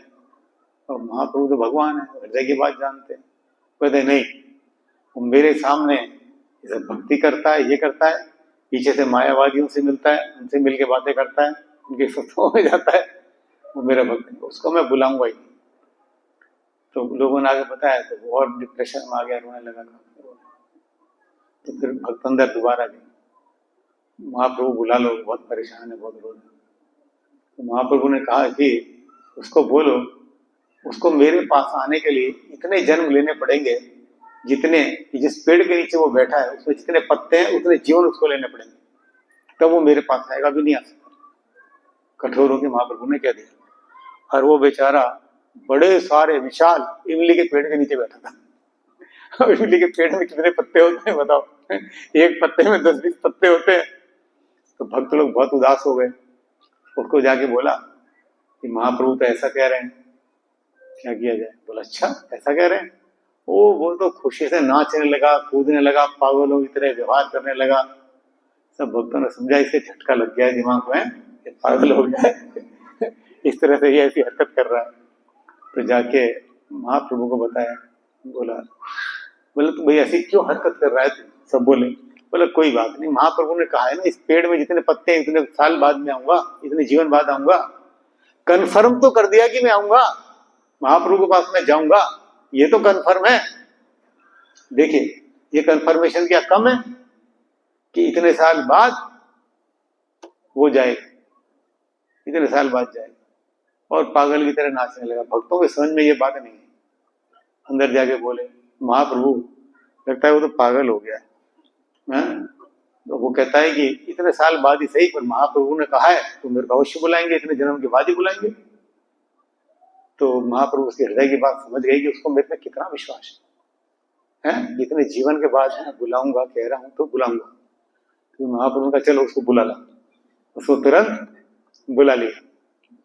तो ये भगवान में इतनी श्रद्धा होनी चाहिए।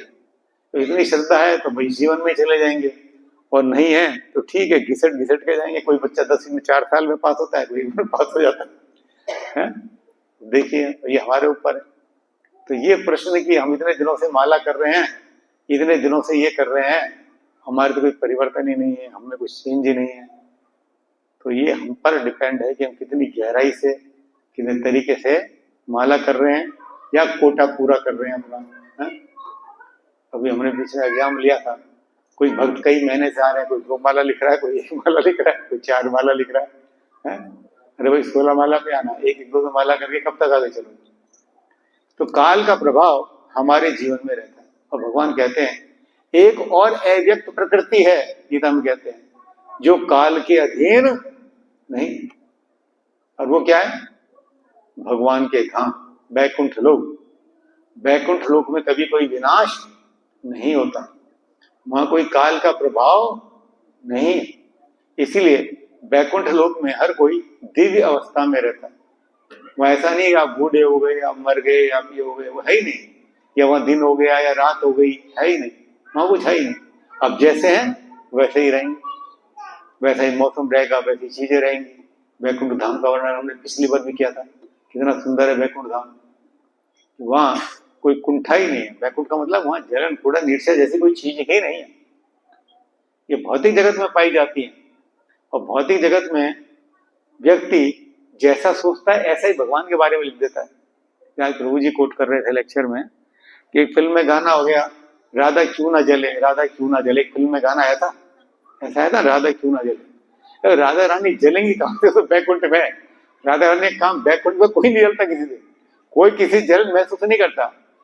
राधा रानी तो वहां जो भी है सबको भगवान की सेवा में लगाती है। वहां कोई किसी जलन कुड़न है ही नहीं, क्योंकि वो बैकुंठ है। वहां काल का प्रभाव ही नहीं है। अब काल का प्रभाव नहीं है तो आप बूढ़े कैसे होंगे, बीमार कैसे पड़ेंगे, कुछ होगा ही नहीं। वहां दिव्य शरीर है सबके। तो बताइए कितनी अच्छी स्थिति है। कल कोई हमको कहते तुमको इतना सुंदर शरीर मिलेगा जो कभी विनिष्ट नहीं होगा, खाने पीने की कमी नहीं, कुछ भी लो, कमाने धमाने की जरूरत नहीं, नौकरी पे जाने की, बिजनेस चलाने की कोई जरूरत नहीं है। भगवान का धाम एक ही काम है, भगवान की सेवा करो मस्त। और जो भक्त है वो तो इस शरीर में भी भगवान की सेवा करके यहाँ पर भी मस्त रहते हैं। भक्ति में और कर्म में यही तो अंतर है। अगर केंद्र में हम हैं तो कर्म फल लागू होता है, और हम सभी कर्म कर रहे हैं, इसलिए हम कर्म के प्रभाव में और कोई सुखी नहीं है। और केंद्र में अगर कृष्ण है तो क्या है, भक्ति है। भक्ति है, केंद्र में कृष्ण है तो भक्ति है। भगवान के लिए सुंदर सुंदर पकवान बनाए, भक्ति है। खाएंगे तो हम ही, अपनी जीविया के लिए बनाए तो कर्म। तो भौतिक जगत पूरा काल के प्रभाव में, और आध्यात्मिक जगत काल से दूर है। वहां काल का कोई प्रभाव है ही नहीं। तो बताइए कितनी अच्छी जगह हो। तो कौन है जो वहां नहीं जाना चाहेगा। अब हमने इतनी सारी चीजें पढ़ी, 5 तत्वों के बारे में पढ़े, और भगवान के धाम के बारे में 2 श्लोक में बताएंगे आपको कितना सुंदर धाम है। तो आप सबकी इच्छा होगी कि हम भी भगवान के धाम जाए। भगवान कहते हैं चिंतामणि प्रकर्षम कल्प वृक्ष लक्ष्य आवृत्ति लक्ष्मी लक्ष्य आवृत्ति सुरभि अभिपालयंतम लक्ष्मी सहस्र संभवानम गोविंदमादि पुरुषम तम हम भजन। भगवान के धाम में जो मकान वकान है, इमारतें हैं, वो किसकी बनी है, कैसे पत्थर है वहां पे लगे हुए, चिंतामणि, चिंतामणि के पत्थर है वहां। ये नहीं है सोने चांदी के भी नहीं, चिंतामणि क्या है, चिंता ही नहीं है कोई। ऐसे चिंतामणि प्रकर्ष कल्प वृक्ष, और कल्प वृक्ष कितने हैं, वो क्या है, कल्प वृक्ष। जो भी वृक्ष है वो कल्प वृक्ष है। उससे कभी भी कुछ भी मांग लो वो दे देगा। उसको आपसे बात करनी तो बात भी कर लेगा। उसको ये कहो ना, यहाँ ये दे दो, वो दे देगा। हर चीज चेतन है वहां, जड़ तत्व तो है ही नहीं। हर चीज चेतन है, कुछ भी है, हर चीज चेतन है। और सैकड़ों सैकड़ों लक्ष्मी सहस्त्र संभव, लाखों लाखों लक्ष्मियां भगवान की सेवा में लग रही हैं। और भगवान क्या कर रहे हैं, सुरभि अब पालियन, तो गाय चरा रहे हैं, कुछ नहीं कर रहे। बताओ कितने मजे। हमने देखा कोई इतने बड़े बड़े सेठ हैं, इतने आराम से रह रहे हैं क्या। सबको 24 घंटे टेंशन रहती है अपने बिजनेस की, धंधे की, किसी की है। हमारे प्रधानमंत्री बेचारा कहाँ का मारा मारा फिरता है देश के लिए, ठीक है, वहां 24 घंटे है। इतना बड़ा आदमी आराम से रहे, आराम है क्या, नहीं है। और भगवान पूरी सृष्टि के अकल सृष्टि नायक है, आराम से गाय चरा, कोई काम, सारी शक्तियां ही काम कर देती हैं। बताइए, और हम वहां जाएंगे तो हमारा भी एक ही काम रहेगा, भगवान की सेवा करना उनके साथ, और क्या। आप भगवान के सखा रूप में हो गए तो आप भी रोज भगवान के साथ गाय चराने जाओ, काम करो मस्ती से, कोई ये झमेले ही नहीं, झगड़े नहीं कोई। तो देखिए कितना सुंदर धाम है। और न आगे उसमें लिखा है, भगवत गीता में श्लोक आता है कि वो भगवान का जो धाम है वो सूर्य चंद्र से प्रकाशित नहीं है। न तत्वास्तु सूर्यो न शशांको न पाओगा। हमारा भौतिक जगत तो किससे प्रकाशित है, सूर्य और चंद्र से। सूर्य और चंद्र नहीं हो तो हमारा क्या हाल होगा, जीवन ही नहीं है, बिना सूर्य के जीवन नहीं, वहां नहीं है। न तत्वास्तु सूर्य न शशांको न पाओगा। और उसकी खूबी क्या है, यद गत्वा न निर्वर्तन्ते तद धाम परम मम। और वहां कोई चला गया तो फिर वापस नहीं आता, फिर भौतिक जगत में लौट के नहीं आता। परमानेंट वो आदमी सुख पाता है, क्योंकि इस जगत में नहीं आएगा तो दुख नहीं पाएगा। सारे जन्म मृत्यु जरा व्याधि के कष्ट कैसे शुरू होते हैं, जन्म से शुरू होते हैं। जन्म मृत्यु जरा व्याधि कष्ट किससे शुरू होते हैं, अगर जन्म ले लिया तो मृत्यु भी होगी, बीमारियां भी लगेंगी, बुढ़ापा भी आएगा, सारे काम ही होंगे। अगर जन्म ही ना हो तो कष्ट आएगा, नहीं आएगा। और जन्म कब नहीं होगा, जब भगवान के धाम चले जाएंगे तो भौतिक जगत में जन्म हमारा होगा ही नहीं। तो देखिए भौतिक जगत और आध्यात्मिक जगत में कितना अंतर है। भौतिक प्रकृति काल का प्रभाव यहाँ है, और वहां भौतिक जगत के काल का प्रभाव नहीं। फिर भी कितने लोग ऐसे हैं जो बैकुंठ लोग जाना चाहेंगे? जरा हाथ खड़ा करें।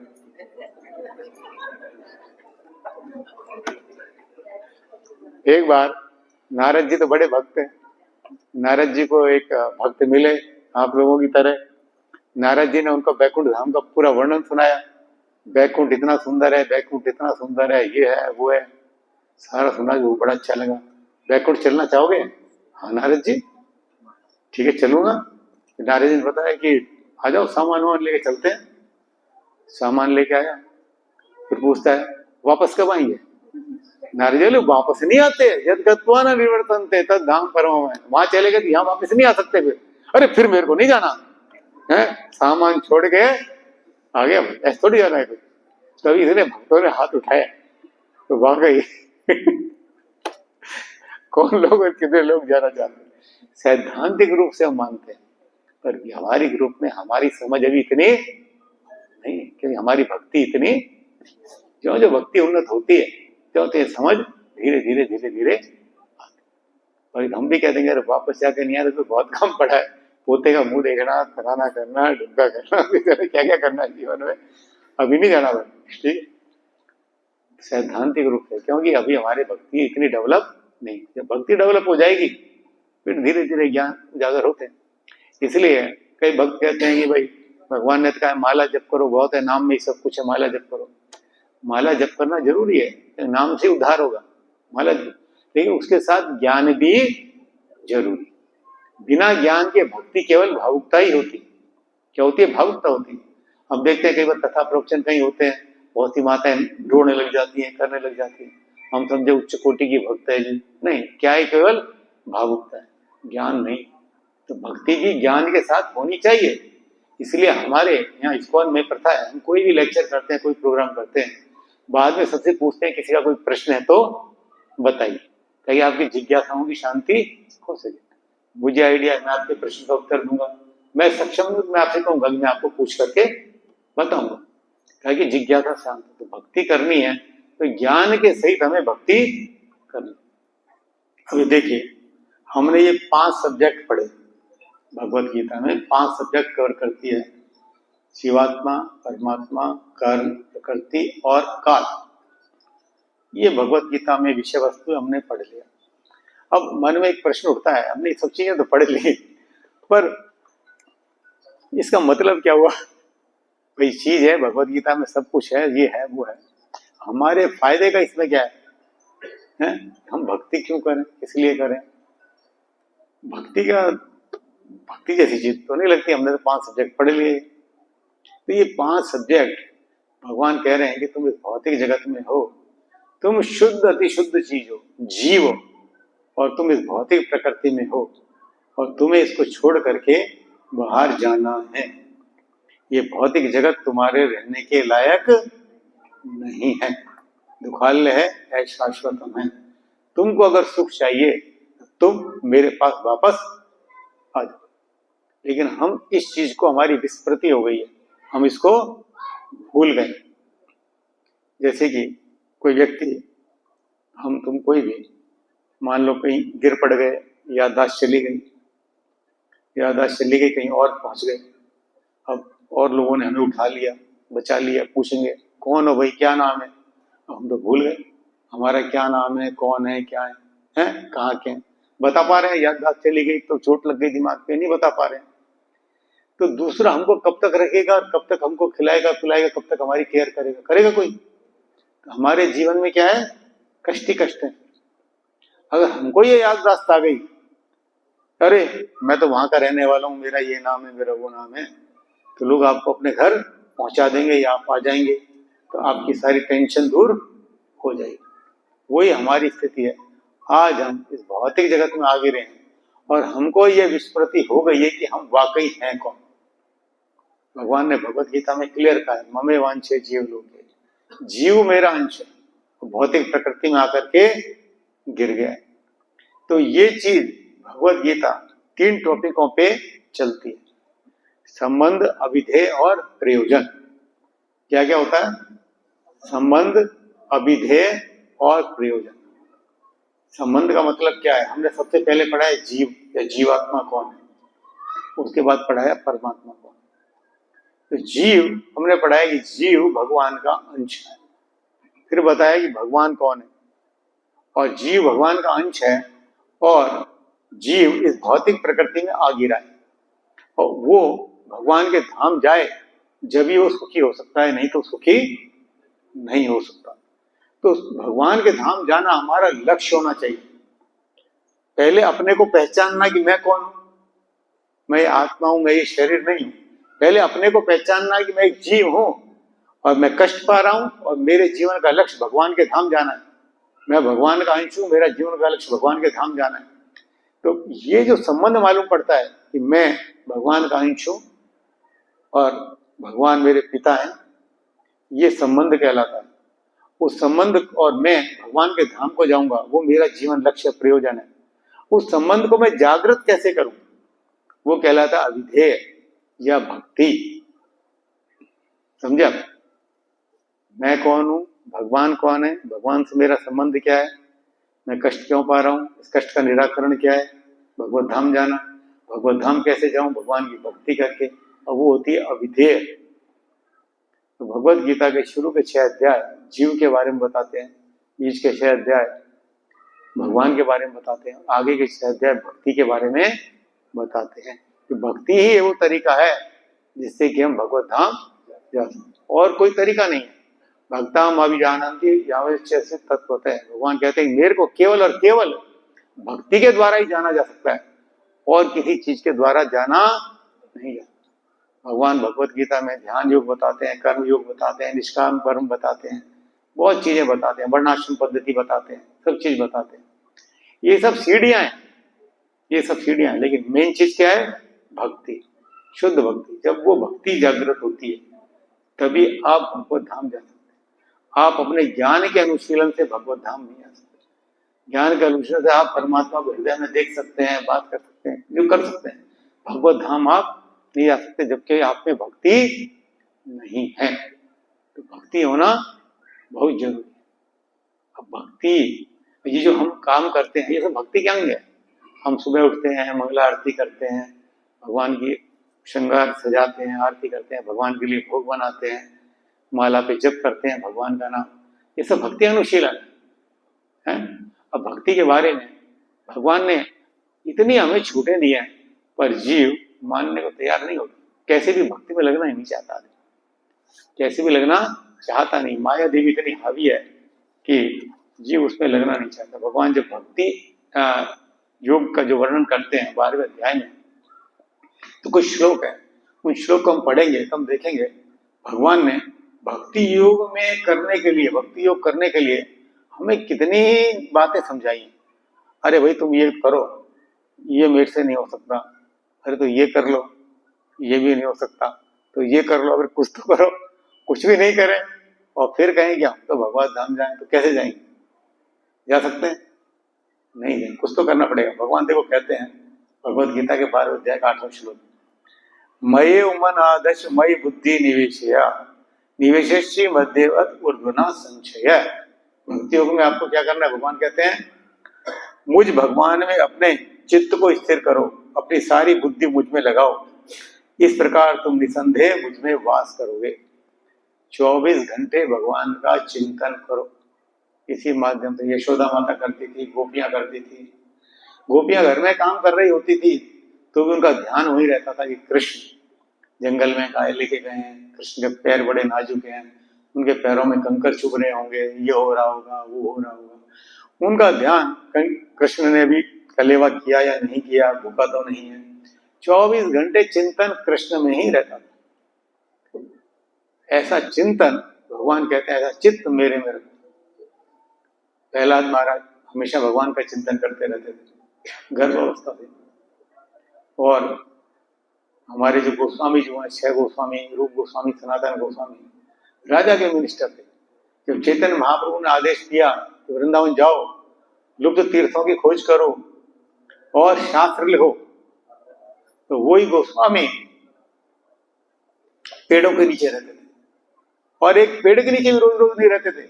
इस पेड़ पे कभी मेरे को ये ममता जागृत हो जाए या ये हक जागृत हो जाए, इस पेड़ से मेरे को बड़ी सुविधा मिल रही है, बड़ा अच्छा पेड़ है, छाया है, ये है वो है, बारिश से बचाएगा, मैं तो यहीं रहूंगा। नहीं, उस पेड़ में भी आसक्ति ना हो जाए, वो किसी दूसरे पेड़ के नीचे चल देते थे, बताइए। और 24 घंटे जो भगवान ने आदेश दिया, बुक लिखनी है, तीर्थ लुप्त तीर्थों की खोज करनी है, उनका चिंतन हमेशा भगवान में रहे। पर ये स्थिति हमारी तो नहीं, 24 घंटे भगवान का चिंतन कर पाए, माला करते उसी को 10 बार दिमाग इधर उधर घूमता है? तो भगवान कहते कोई बात नहीं, अगर ऐसी स्थिति नहीं है तो ये मत करो, मैं तुम्हें दूसरा ऑप्शन देता हूँ। तो केबीसी में अमिताभ बच्चन ऑप्शन देता, बताया ऐसे, है ना? हम ऑप्शन दे रहे हैं। भगवान कहते हैं अथय चित्तम समाधातुं न शक्नोषि मयि स्थिरम् अभ्यास योगेन ततो मामुक्षमासु धनंजय।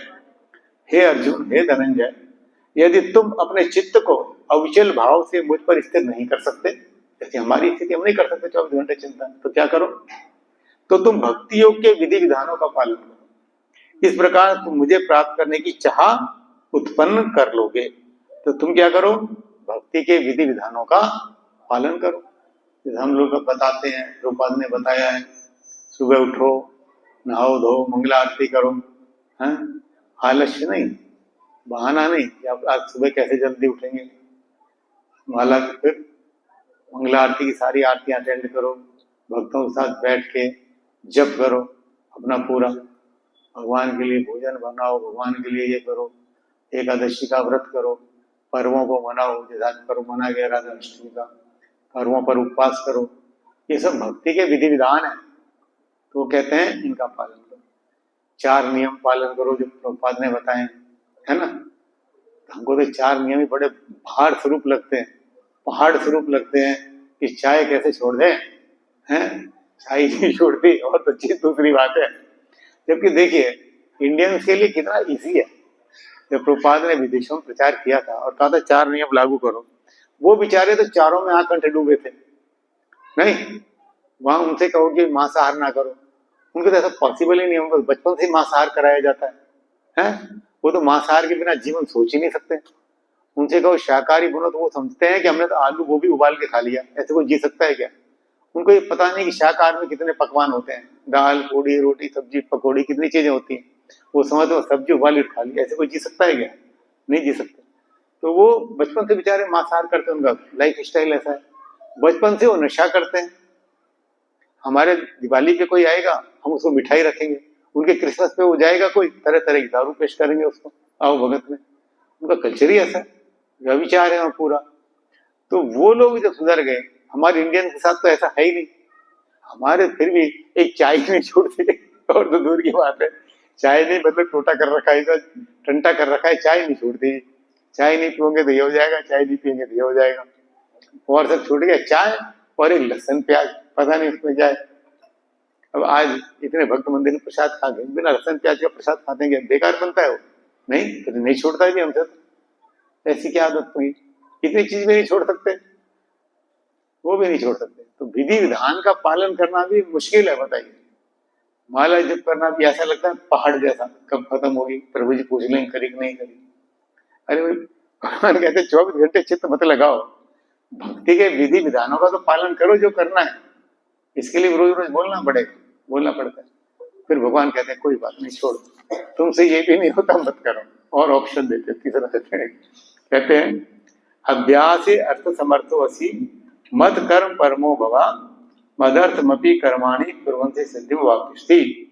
यदि तुम भक्ति के विधि विधानों का भी अभ्यास नहीं कर सकते, तो मेरे लिए कर्म करने का प्रयत्न करो, क्योंकि मेरे लिए कर्म करने से तुम पूर्ण अवस्था की सिद्धि को प्राप्त होगे। भगवान कहते अगर तुम ये नहीं कर सकते तो मेरे लिए कोई काम कर दो, मेरे मंदिर में झाड़ू लगाओ, बुहारी लगाओ, यहाँ अरेंजमेंट करो आकर के, हैं?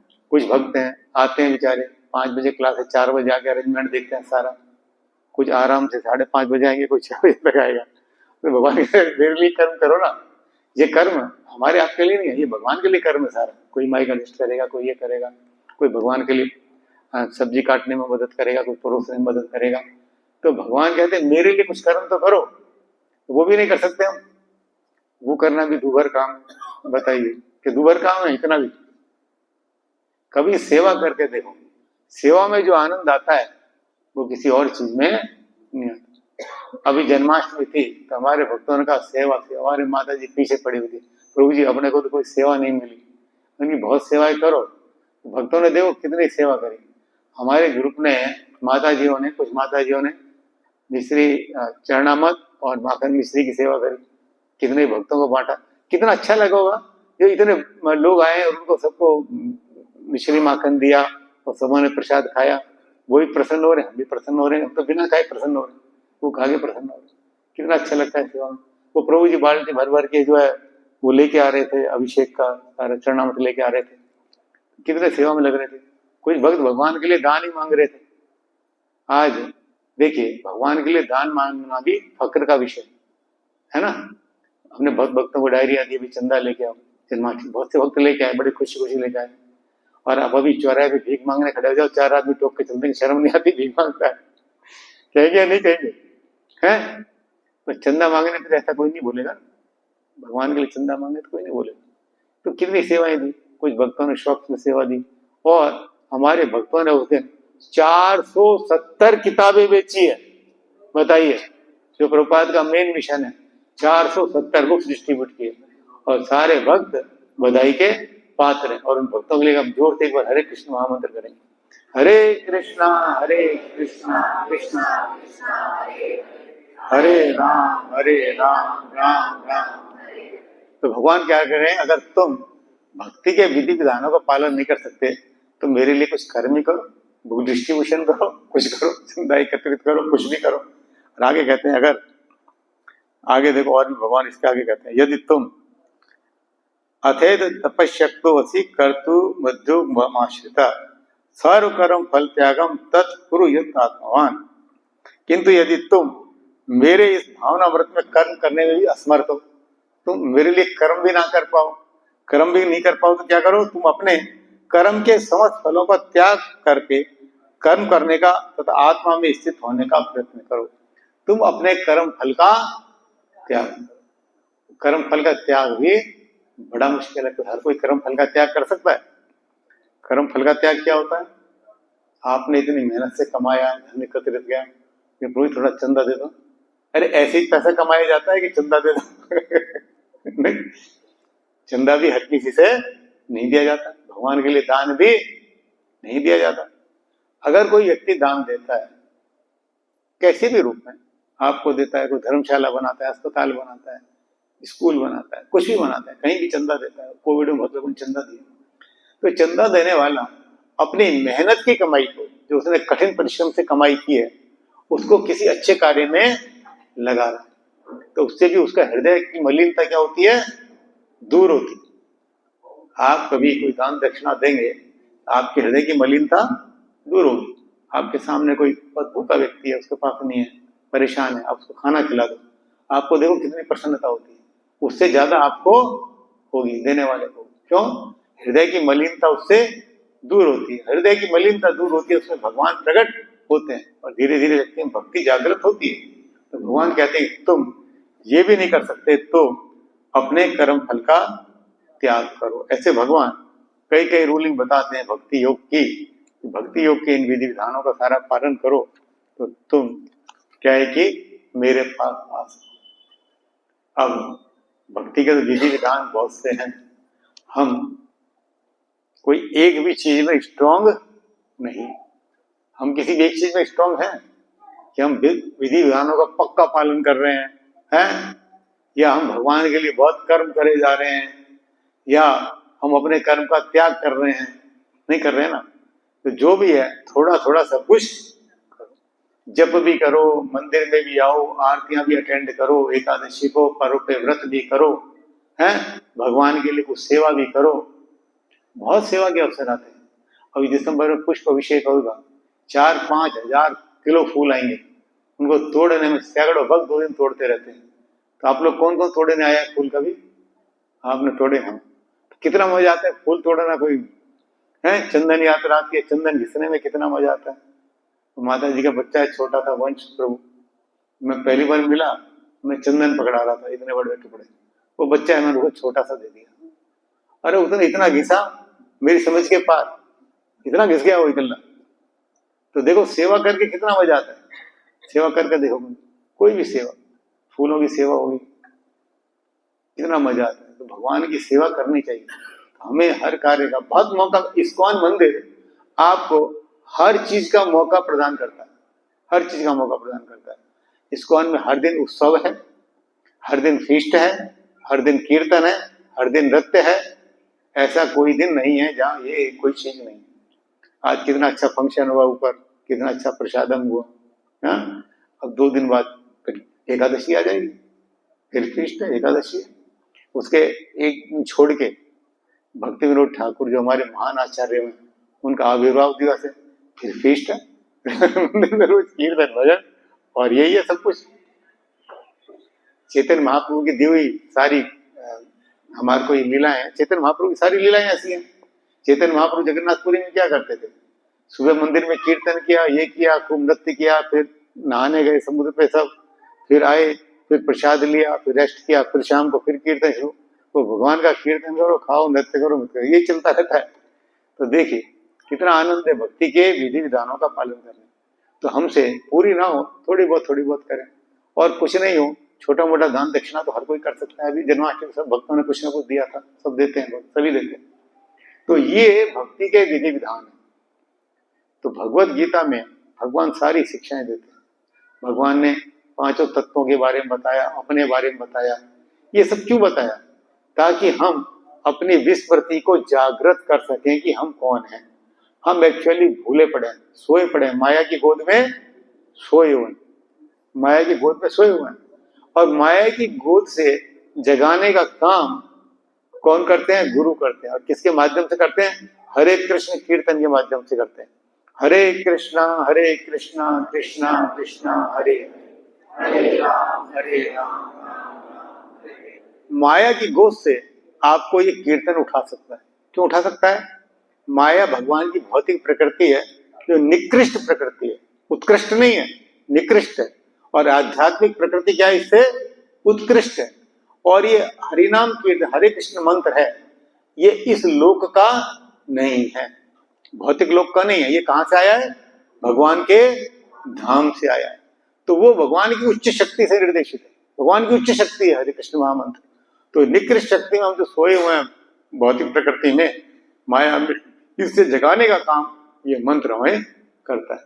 तो भगवान ये कहते हैं कि तुम सोए हो, तुम जागो, अपने को पहचानो और मेरी भक्ति में नियोजित हो जाओ। और इन सब का बहुत सरलीकरण करते हुए, बहुत ही सरलीकरण करते हुए भगवान भगवत गीता के लास्ट में जो अपना अंतिम उपदेश देते हैं, सर्वधर्मान् परित्यज्य, उससे पहले श्लोक बोलते हैं। और उस श्लोक में भगवान कहते हैं, मन मना भव भक्तो बुद्ध्या जी माम नमस्कुरु महावेशी सत्यम ते प्रतिजाने प्रियोऽसि मैं। अब तुम ये थ्योरेटिकल चीजों को सब एक तरफ छोड़ दो, हमने क्या पढ़ा क्या नहीं पढ़ा। भगवान कहते हैं कि तुम मेरा चिंतन करो। चिंतन की चर्चा भी हम कर चुके हैं, किस तरह से गोपियां चिंतन करती थी, इस तरह प्रहलाद महाराज चिंतन करते थे। तो हमें चिंतन करना चाहिए, है ना। और मेरे भक्त बनो। भक्त बनने का मतलब है विधि विधानों का पालन करें। भगवान के जो विधि विधान है, पूजा आरती, ये सब करना सीखना, कैसे मंत्र बोलना है, भगवान को कैसे भोग लगाना है। किन किन को भगवान को भोग लगाना आता है, मंत्र बोलना आता है? आते हैं मंत्र? चलो, मंत्र आते हैं माता जी?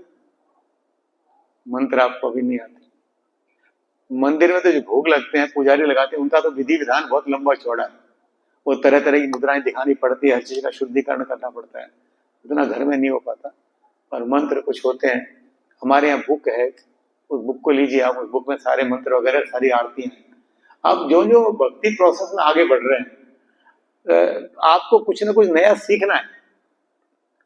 इस्कॉन की थ्योरी या सेमिनार हम कर रहे हैं या अभी हम क्लास कर रहे हैं, तो हमारा उद्देश्य कोई ऐसा नहीं है जैसे कि और जगह प्रवचन होते हैं, कोई संत जी आए, उन्होंने प्रवचन दिया, वो चले गए, नहीं। हम आपको प्रैक्टिकल कराएंगे।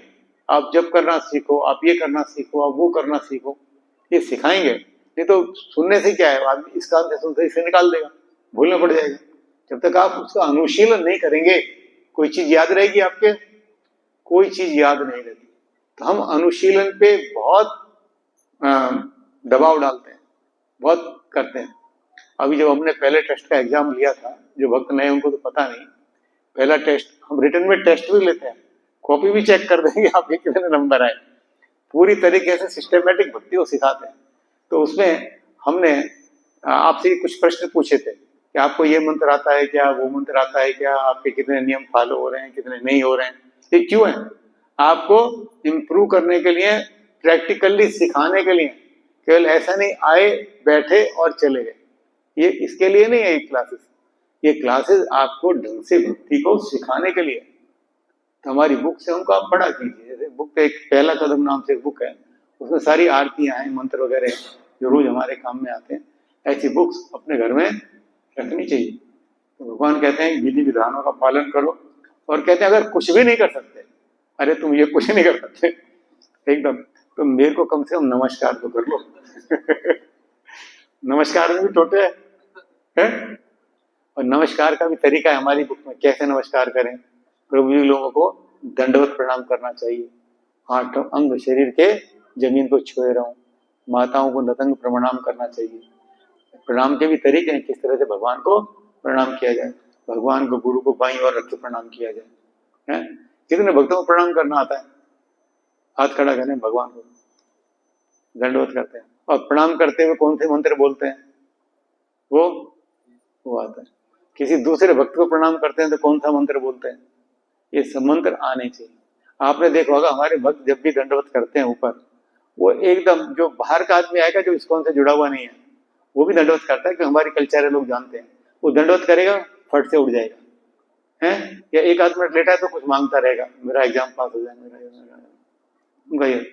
भक्तों को थोड़ा टाइम लगता है। क्यों लगता है? वो 4-5 मंत्र बोलते हैं, कुछ मांगते नहीं, वो मंत्र बोलते, इसलिए टाइम लगता है। तो ये जो मंत्र है ये हमारे को पता होना चाहिए, भक्ति के सिस्टम पता होना चाहिए। तो भगवान कहते हैं अरे तुम कुछ नहीं कर सकता, नमस्कार तो कर ले। अब क्या कोई ऐसा होगा जो मंदिर में आके नमस्कार नहीं करता? बताइए, है कोई मंदिर में आके नमस्कार नहीं करे? माता जी कहती है ऐसे नहीं हो सकता, मंदिर में आएगा तो नमस्कार करेगा। आप सबका ये मानना है? ऐसा नहीं।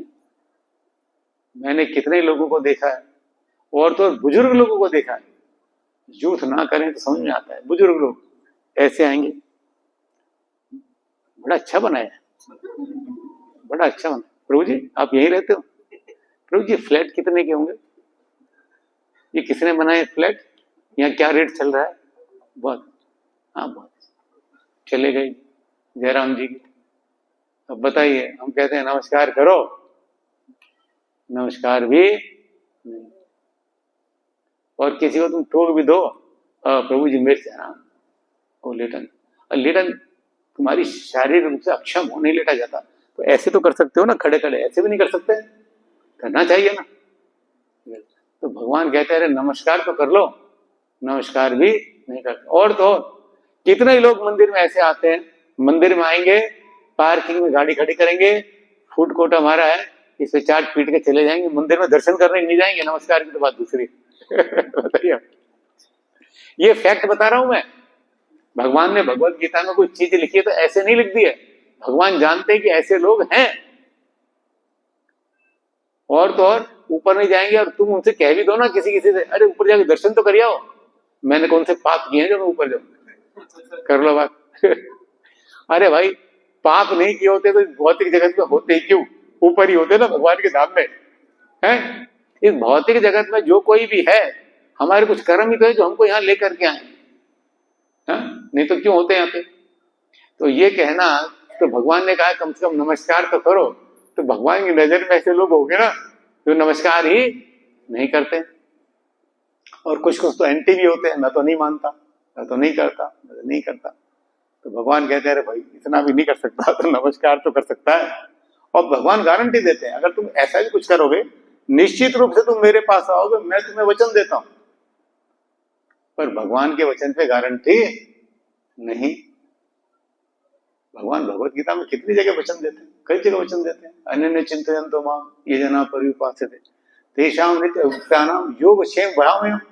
भगवान कहते हैं कि अनन्य रूप से मेरी भक्ति करता है, मैं उसका योग और क्षेम वहन करता हूं। जो है उसके पास उसकी रक्षा करता हूं, और जो उसे चाहिए उसको देता हूं। ये भगवान कहते हैं। पत्रम पुष्पम फलम तुम ये मैं भक्ता पृक्षति तथा मैं भक्ति को बताऊं अश्रामी प्रतात्मा।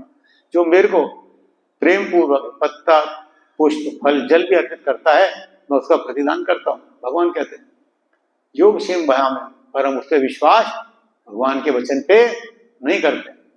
और जीवन बीमा कंपनी अपने लोगों में लिखती है योग क्षेम भयामयम, उससे हम बीमा करा लेंगे, है ना भाई, इसने लिखा है ना योग क्षेम भयामयम। तो बीमा कंपनी क्या हमारे को नहीं मरने की गारंटी देती है? क्या देती है? नहीं मरने की गारंटी, नहीं मरोगे, है एक निश्चित रकम दे दे कि मर गए तो। और भगवान कहते हैं योग क्षेम भयामयम, तो उस पर विश्वास नहीं। तो भक्ति का जो भी कार्य है वो केवल और केवल श्रद्धा से शुरू होता है। भगवान पे आपकी श्रद्धा कितनी कितनी विरल है, कितनी प्रगाढ़ है, कैसी श्रद्धा है। और श्रद्धा डेवलप होती है साधु संग से। साधु संग भक्तों का संग होता है तो भगवान पे श्रद्धा दृढ़ होती है। संग का हमारे जीवन में बड़ा रोल है। हम जैसे आदमी की संगति करेंगे हमारा दिमाग वैसा ही हो जाए, है या नहीं? आजकल बच्चे देखो घर में हैं, घर में भी शांतिपूर्ण तरीके से रह रहे हैं, कोई दिक्कत नहीं है, तो सेम सिटी में भी लाइब्रेरी में जाके पढ़ते हैं। क्यों पढ़ते हैं? क्योंकि वो माहौल ऐसा है, वहाँ संग है, इसलिए पढ़ते हैं लाइब्रेरी में जाके। क्यों पढ़ते हैं? तो संग का बहुत महत्वपूर्ण। तो साधु संग और श्रद्धा ये साथ साथ चलती है। साधु संग होगा तो श्रद्धा उत्पन्न होगी, और श्रद्धा हुई तो आपको साधु संग मिलेगा। जब साधु का संग होगा, श्रद्धा होगी, तब भजन क्रिया शुरू होती है, तब भजन क्रिया शुरू होती है। मेरे को कोई मंदिर में आने की जरूरत नहीं है, मेरे को किसी सुनने की जरूरत नहीं है, मेरे को गुरु बनाने की जरूरत नहीं, मैं तो अपने आप भगवान का नाम जप कर लूं। अरे भाई अपने आप तो कुछ भी नहीं होता। बच्चे भी कोचिंग जाते हैं ना, सारे बड़े बड़े खिलाड़ी हैं, जो क्रिकेटर हैं, कोई भी हैं, उनको भी कोच लेना पड़ता है। विराट कोहली, धोनी जैसे को भी कोच लेना पड़ता है। क्यों लेना पड़ता है? ट्रेन देने के लिए। बड़े बड़े फिल्म कलाकारों को भी डायरेक्टर एक्टिंग करवाता है, ऐसे कीजिए। गुरु की जरूरत, साधु की जरूरत तो हर जगह पड़ती है, अपने आप काम नहीं होता। श्रद्धा, साधु संग, उसके बाद भजन क्रिया आती है, और उसके बाद हमारे शरीर में जो अनर्थ हैं, गलत बातें घुसी हुई हैं, वो धीरे धीरे धीरे धीरे बाहर। कई बार लोग ठोक देते हैं, किसी ने आपको 100 गाली दे दी, कुछ नहीं, आपने एक पलट के सुना दी, अरे तुम तो भक्ति करते हो फिर भी ऐसे बोलते हो, ऐसे बोल देते हैं लोग। खुद ने कुछ भी किया, कुछ नहीं, तुमने जरा ही बोल दिया, अरे भक्त तो कैसे बोलते हो? तो भक्त हैं तो भाई भक्त हैं, तो हमको ये एकदम शुद्ध भक्त थोड़ी हो गए। हमारी भी धीरे धीरे अनर्थ की निवृत्तियां होती। आप देखेंगे बहुत से भक्त हैं जिनका ऐसा अनुभव है कि शुरू में उन्हें कुछ गलत आदत थी, धीरे धीरे उनकी भक्ति में जुड़े तो आदतें छूट गई, वो गलत आदतें छूट गई। तो अनर्थ निवृत्ति भी धीरे धीरे होती है। तो भगवान पूरी गीता का ये हमने सेमिनार में आपको जितना मैं बता सकता था मैंने बताया। और लास्ट में भगवान भगवत गीता में ये उपदेश देते हैं, सर्वधर्मान प्रत्यक्षं माम एकम शरणं व्रज। केवल मेरी शरण में आ जाओ, केवल मेरी शरण में आओ, और किसी की में नहीं। भगवान ने क्लियर कहा यहाँ पर कि माम एकम शरणं व्रजम, माम एकम, केवल मेरे और किसी के नहीं। लेकिन हम शरण में रहते हैं अपने रुपए पैसे की, धन दौलत के, परिवार की, समाज की, इसकी उसकी, और नहीं तो 100 मेरी देवी देवताओं की शरण में हम रहते हैं। ये देवता मेरे को धन दे देगा, ये देवता मेरे को बल दे देगा, ये देवता मेरी बीमारी दूर कर देगा, ये मेरे को चिंताओं से मुक्त कर देगा। कि भगवान ने ऐसा कहा ही नहीं। क्या कहा है? माम एकम शरणं व्रज, केवल और केवल मेरी शरण में ही आप आए, और किसी की शरण में नहीं। ये बहुत महत्वपूर्ण बात है, माम एकम शरणं व्रज। जब तक हम 36 चीजों को पकड़े रहेंगे, हम भगवान को नहीं पकड़ सकते। और वो 36 चीजें हमारे को कोई सपोर्ट नहीं करती। मौके पे कोई चीज हमें सपोर्ट नहीं करती। शास्त्रों में कितनी कथाएं आती हैं। द्रौपदी महारानी की कथा आती है। द्रौपदी महारानी का वस्त्र हुआ, वो किस किस की शरण में थी, किस किस को पुकारा? सबको पुकारा ना, मेरे पति मुझे बचा लेंगे, भीष्म पितामह बचा लेंगे, द्रोणाचार्य बचा लेंगे, कुल गुरु बचा लेंगे, हैं? और नहीं, मैं पावरफुल हूं, मैं बचा लूंगी अपने आप को। बचा पाई? नहीं बचा। किसने बचाया? भगवान ने बचाया। गजेंद्र मोक्ष की कथा में गजेंद्र के साथ पूरा परिवार था, पूरी मित्र मंडली थी, और खुद इतना पावरफुल था कि उससे शेर भी डरते थे। और गजेंद्र ने 1000 साल युद्ध किया उस मगर से। कितने? 1000 साल बिना खाए पिए, एक एक करके सब छोड़ करके चले। आप अपने जीवन में देख लो, कभी ज्यादा बड़ी कोई विपत्ति आ जाए, दुनिया दिखावे को 50 लोग आ जाएंगे और वो विपत्ति लंबी खिंच गई तो सब एक एक करके दूर हो जाए। आपका सहारा कौन रहता है फिर? केवल और केवल भगवान ही रहता है। कोई देवी देवता भी नहीं बचा सकता। बाणासुर की कथा में आता है, जब बाणासुर से युद्ध हुआ, बाणासुर जो था उसके 1000 भुजाएं थी और उसने एक बार शिव जी का मन हुआ नृत्य करने का, तांडव में जैसे नृत्य करते हैं ना प्रलय का, और उसने 1000 हाथों से वाद्य यंत्र बजाए सारे, और इतना म्यूजिक दिया तगड़ा कि शिव जी प्रसन्न हो गए। शिव जी का जो नृत्य इतना उच्च कोटि का है, इतना तगड़ा नृत्य है, तो बीट भी सारी ऐसी चाहिए वाद्य यंत्रों की, वो कोई कौन बजा सकता है? नहीं बजा। उसका 1000 हाथ तो उसने बजाया और प्रसन्न कर दिया। और शिव जी ने कहा वरदान मांगो, तो कहा आप मेरी रक्षा में रहो हमेशा। तो देखिए, ये लोग होते हैं जो देवी देवताओं को पूछते हैं, उनको अपनी सेवा में लगा लेते हैं। अरे तुमको उनकी सेवा में लगना है भगवान की में, या उनको सेवा में लगाना है? आजकल लोगों का भी यही हो गया, भगवान को अपनी सेवा में लगाएंगे। अरे हमको भगवान की सेवा में लगना है, भगवान को हमारी सेवा में नहीं लगाना है, लेकिन हम भगवान को सेवा में लगा लेंगे, फट से लगा लेंगे।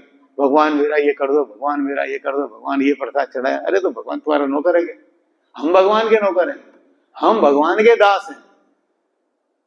भगवान हमारा दास नहीं है, लेकिन हमारा स्वभाव है। तो शिव जी ने उसका ठीक है मैं रक्षा करूंगा। और जब भगवान कृष्ण ने उससे युद्ध किया तो शिव जी भी उसकी रक्षा के लिए आए हैं। कुछ कर पाए? नहीं कर पाए। भगवान ने एक एक करके उसकी सारी भुजाएं काट दी। जब 2 भुजाएं बची, 2 या 4 मुझे पता, तो शिव जी आए, अरे भगवान अब रोक दो, मैं क्या करूं, ये मेरा भक्त है इसलिए मेरे को ये करना पड़ रहा है। ये मेरा भक्त है इसलिए मेरे को ये करना पड़ रहा है। फिर भगवान इसको रोकते हैं। फिर भगवान कहते हैं नहीं, इसको मारूंगा मैं नहीं, तुमने कहा इसलिए नहीं मारूंगा, मैं इसको वैसे भी नहीं मारूंगा क्योंकि ये प्रहलाद महाराज का वंश है। प्रहलाद महाराज की 3री या 4थी पीढ़ी में था वो बाणासुर, और मैंने प्रहलाद को वचन दिया है कि मैं तेरे वंश में किसी को नहीं मारूंगा, मारूंगा तो इसका मैं भी नहीं, लेकिन इसका घमंड दूर करने के लिए मैंने ये कार्य किया। तो आपको कोई नहीं बचाएगा, बड़ा देवी देवता कुछ नहीं बचाए, कोई नहीं कर सकता। क्यों नहीं बचाएगा? क्योंकि जब मृत्यु होगी और आप अगर भगवत धाम नहीं गए भक्ति करके, तो आप इसी लोक में रहोगे, और इसी लोक में रहोगे तो आप ये जन्म मृत्यु जरा व्याधि कष्ट भोगते रहोगे। और किसी देवी देवता में ये पावर नहीं है कि आपको वैकुंठ में पहुंचा दे, भगवान के धाम में पहुंचा दे। किसी देवी देवता में पावर नहीं है, उनका खुद का जाना ही मुश्किल होता है, आपको क्या पहुंचाएंगे? आप देखिए भागवतम में कथा आ रही है, अभी चल रही है, ऊपर समुद्र मंथन की कथा आएगी।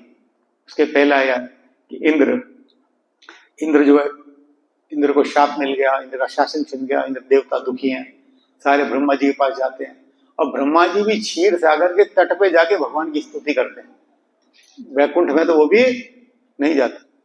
ऐसे रावण के जब अत्याचार बढ़े तो सबों ने स्तुति की, शिव जी के पास गए, शिव जी ने भगवान की वहीं बैठे बैठे आराधना की, वैकुंठ नहीं गए। और फिर भी भगवान कभी उनको दर्शन देते हैं, कभी नहीं देते हैं, केवल आकाशवाणी होके रह जाते। तो कोई भी आपको भगवत धाम नहीं पहुंचा सकता। इसलिए भगवान लिखते हैं मामेकम शरणम भजम, केवल और केवल मेरी शरण में आओ। और बाद में एक लाइन और कहते हैं एम तम सर्व पापेक्षो भुक्ष्यामि मा शुचि, मैं तुम्हें सब पापों से मुक्त कर दूंगा, डरो मत, मेरे ऊपर पूरा विश्वास। भक्ति में श्रद्धा और विश्वास बहुत बड़ी बात है कि हम कितना भगवान पर श्रद्धा और विश्वास रखते। भगवत गीता की 2 दिन की सेमिनार हुई, मुझे पता नहीं, मुझे भी कोई ज्ञान नहीं है, जो पढ़ते हैं थोड़ा समझ में आता है, बोल देते हैं, क्योंकि भगवत गीता को जितनी बार पढ़ो उसकी नई नई चीजें समझ में आती हैं। तो फिर भी मैं आपके कुछ कंसेप्ट क्लियर कर पाया, मैं समझूंगा कि सेमिनार थोड़ा ठीक रही। अब मैं इसको यहाँ रोकता हूँ। किसी भक्त का आज के बारे में कोई प्रश्न पढ़ाएगा तो हम ले सकते हैं, उसके बाद आज प्रभु जी हैं क्या प्रश्न पूछने के लिए? हाँ, प्रभु जी हैं। मैं समझा चले आज प्रभु जी का ऊपर लेक्चर भी है अभी आरती के बाद, तो प्रभु जी बिजी हैं।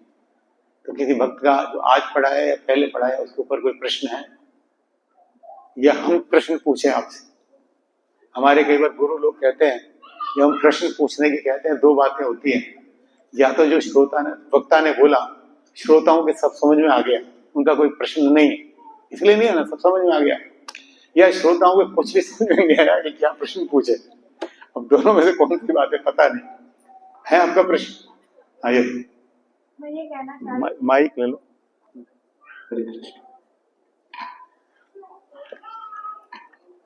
भगवान ने भौतिक संसार को दुखों का देवालय बताया है, तो भगवान जब ये चाहते हैं कि सब मेरी शरण में रहे, मेरी भक्ति करे, तो भगवान ने भौतिक संसार बनाया ही क्यों? भगवान ने हमको किसी चीज की स्वतंत्रता नहीं दी जो शास्त्र कहते हैं। हम कहते हैं ना भगवान की मर्जी के बिना पत्ता भी नहीं हिलता, पर भगवान ने इच्छा करने की स्वतंत्रता हमें दी है। हमारी क्या इच्छा है उस पर भगवान रोक नहीं लगाते। भगवान हमारे हृदय में है, हमारे हृदय में जैसे कोई अच्छा बुरा विचार आता है भगवान समझाते हैं ये गलत है या ये सही है, पर इच्छा की है स्वतंत्रता आपकी। तो जब जीव भगवान के शरीर से प्रकट होते हैं उनकी इच्छा पूछी जाती है कि क्या करना चाहते हो, भोग भोगना चाहते हो भौतिक या मेरे धाम आना चाहते हो?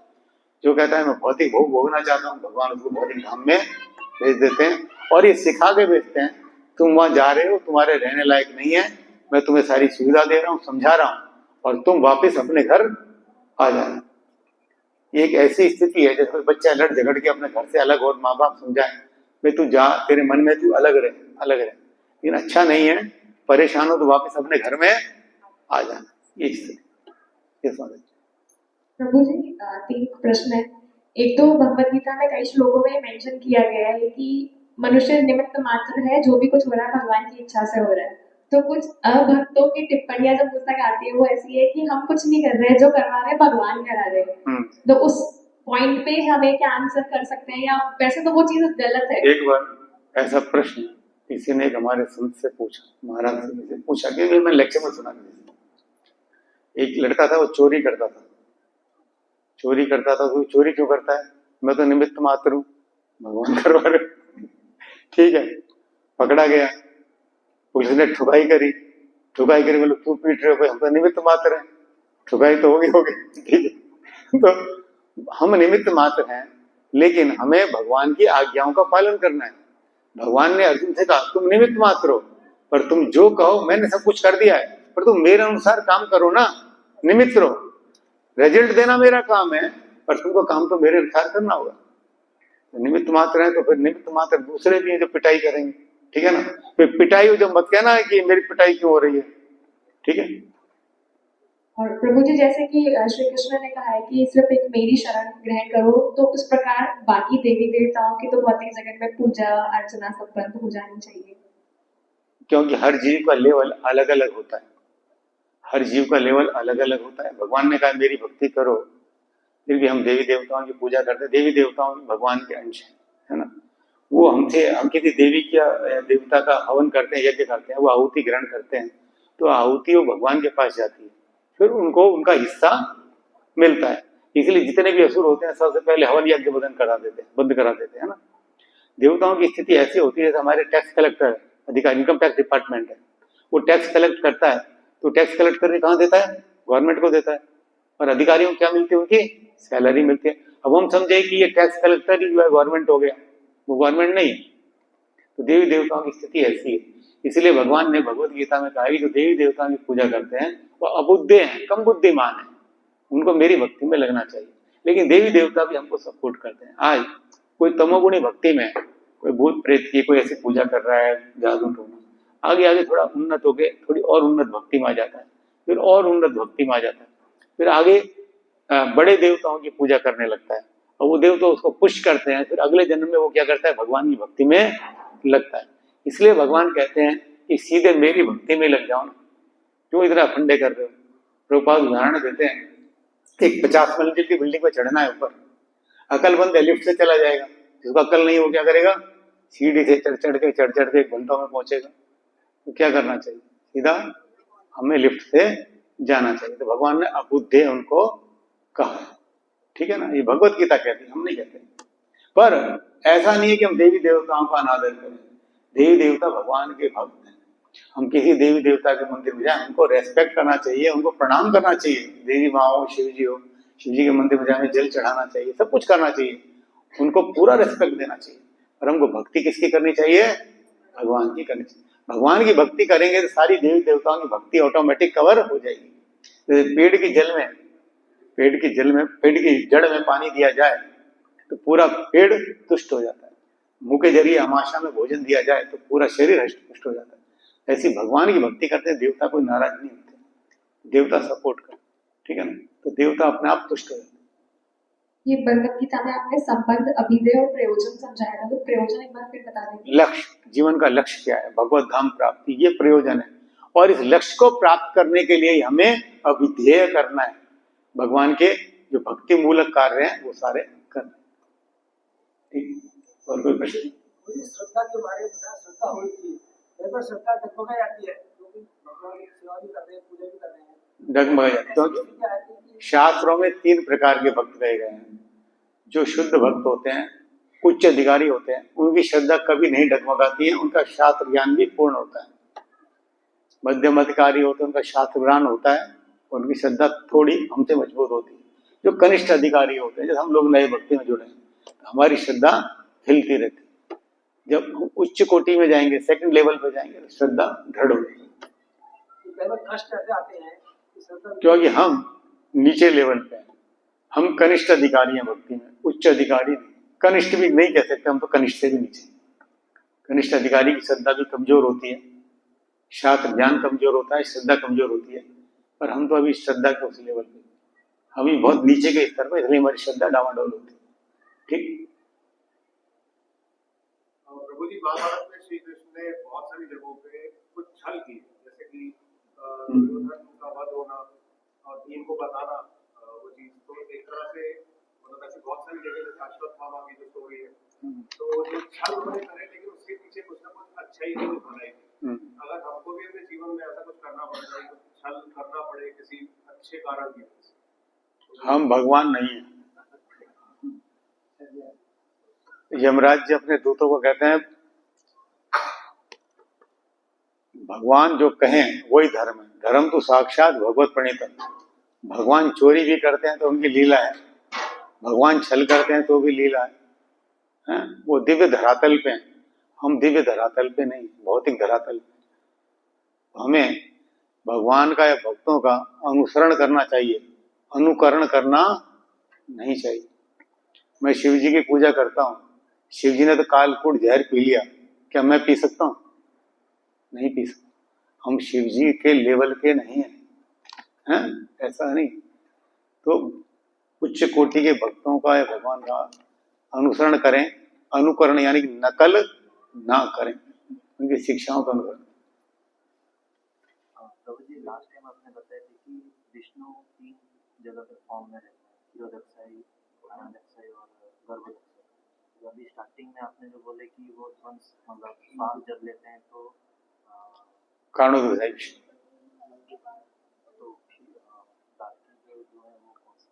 कारणोदक्षाई विष्णु ब्रह्मांडों को निकालते हैं सबको। गर्भोदक्षाई विष्णु हर ब्रह्मांड में प्रवेश करते हैं और ब्रह्मांड में प्रवेश करके सृष्टि की रचना करते हैं। और क्षीरोदक्षाई विष्णु हर किसी जीव के हृदय में परमात्मा रूप में विराजित होते हैं। तो कारणोदक्षाई विष्णु पूरे ब्रह्मांड में एक है। क्षीरोदक्षाई विष्णु जितने ब्रह्मांड है उसमें एक एक है, और गर्भोदक्षाई विष्णु जितने ब्रह्मांड है उसमें एक एक है, और क्षीरोदक्षाई विष्णु जितने जीवात्मा है सब में असंख्य। ज्ञान योग से मुक्ति संभव है?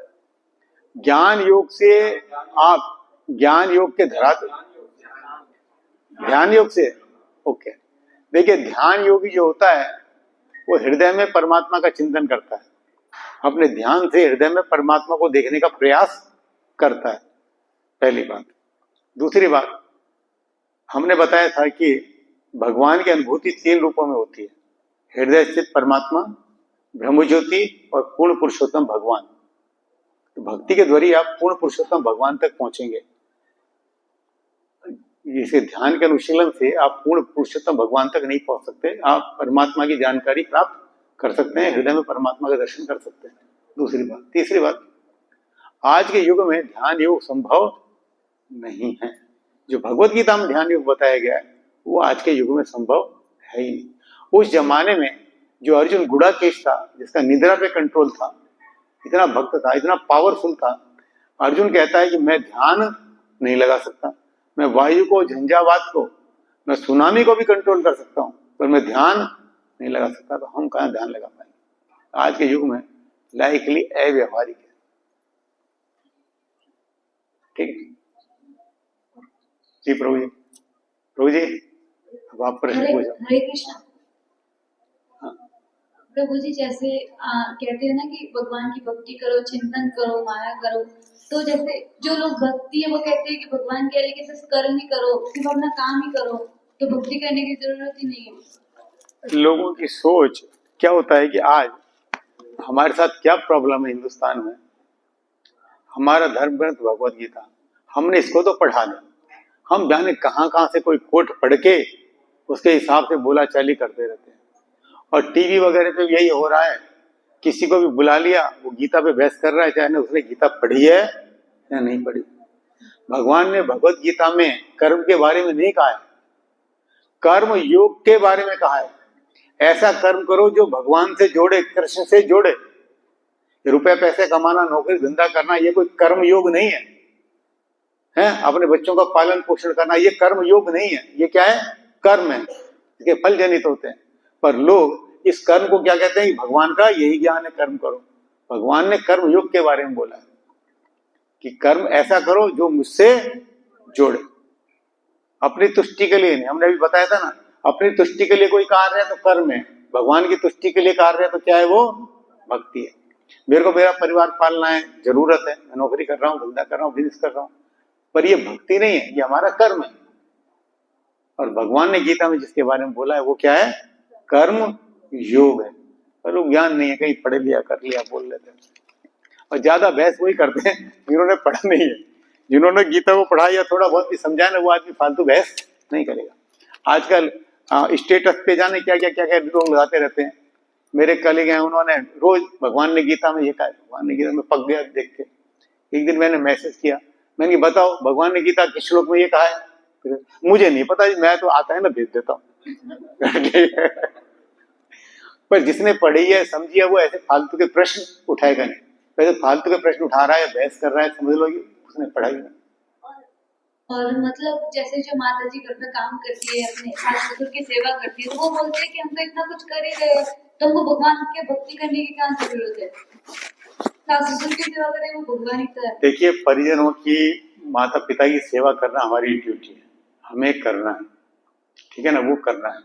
पर हमें साथ साथ भगवान की सेवा भी जरूर करनी है। भगवान की सेवा करेंगे तो सबकी सेवा हो जाती है। ऐसा नहीं होता कोई भगवत भक्त है और माँ बाप की सेवा करने के लिए मना कर दे, नहीं करेगा कोई।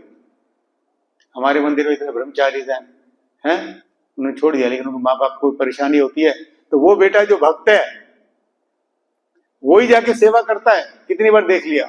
और जो बेटे बहुत साथ में रहते हैं वो कोई नहीं करते, बताइए।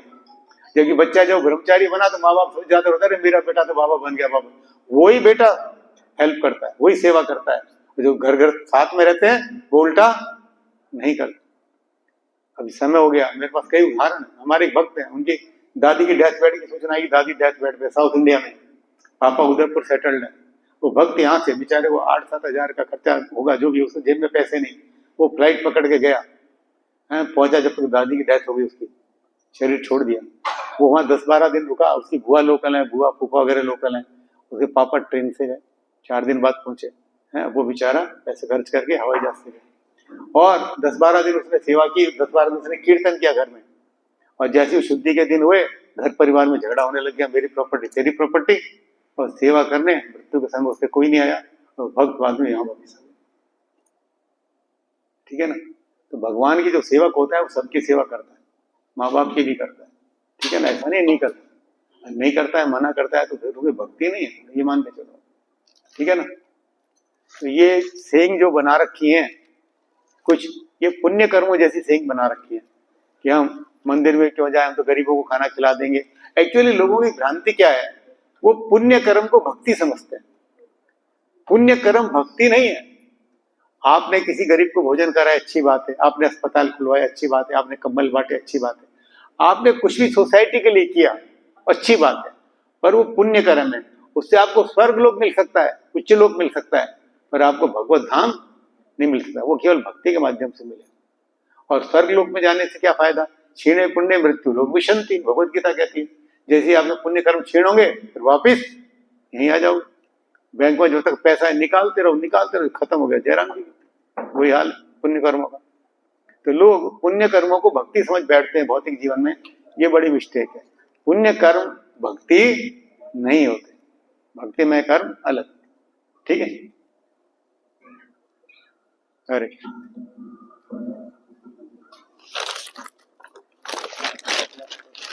क्या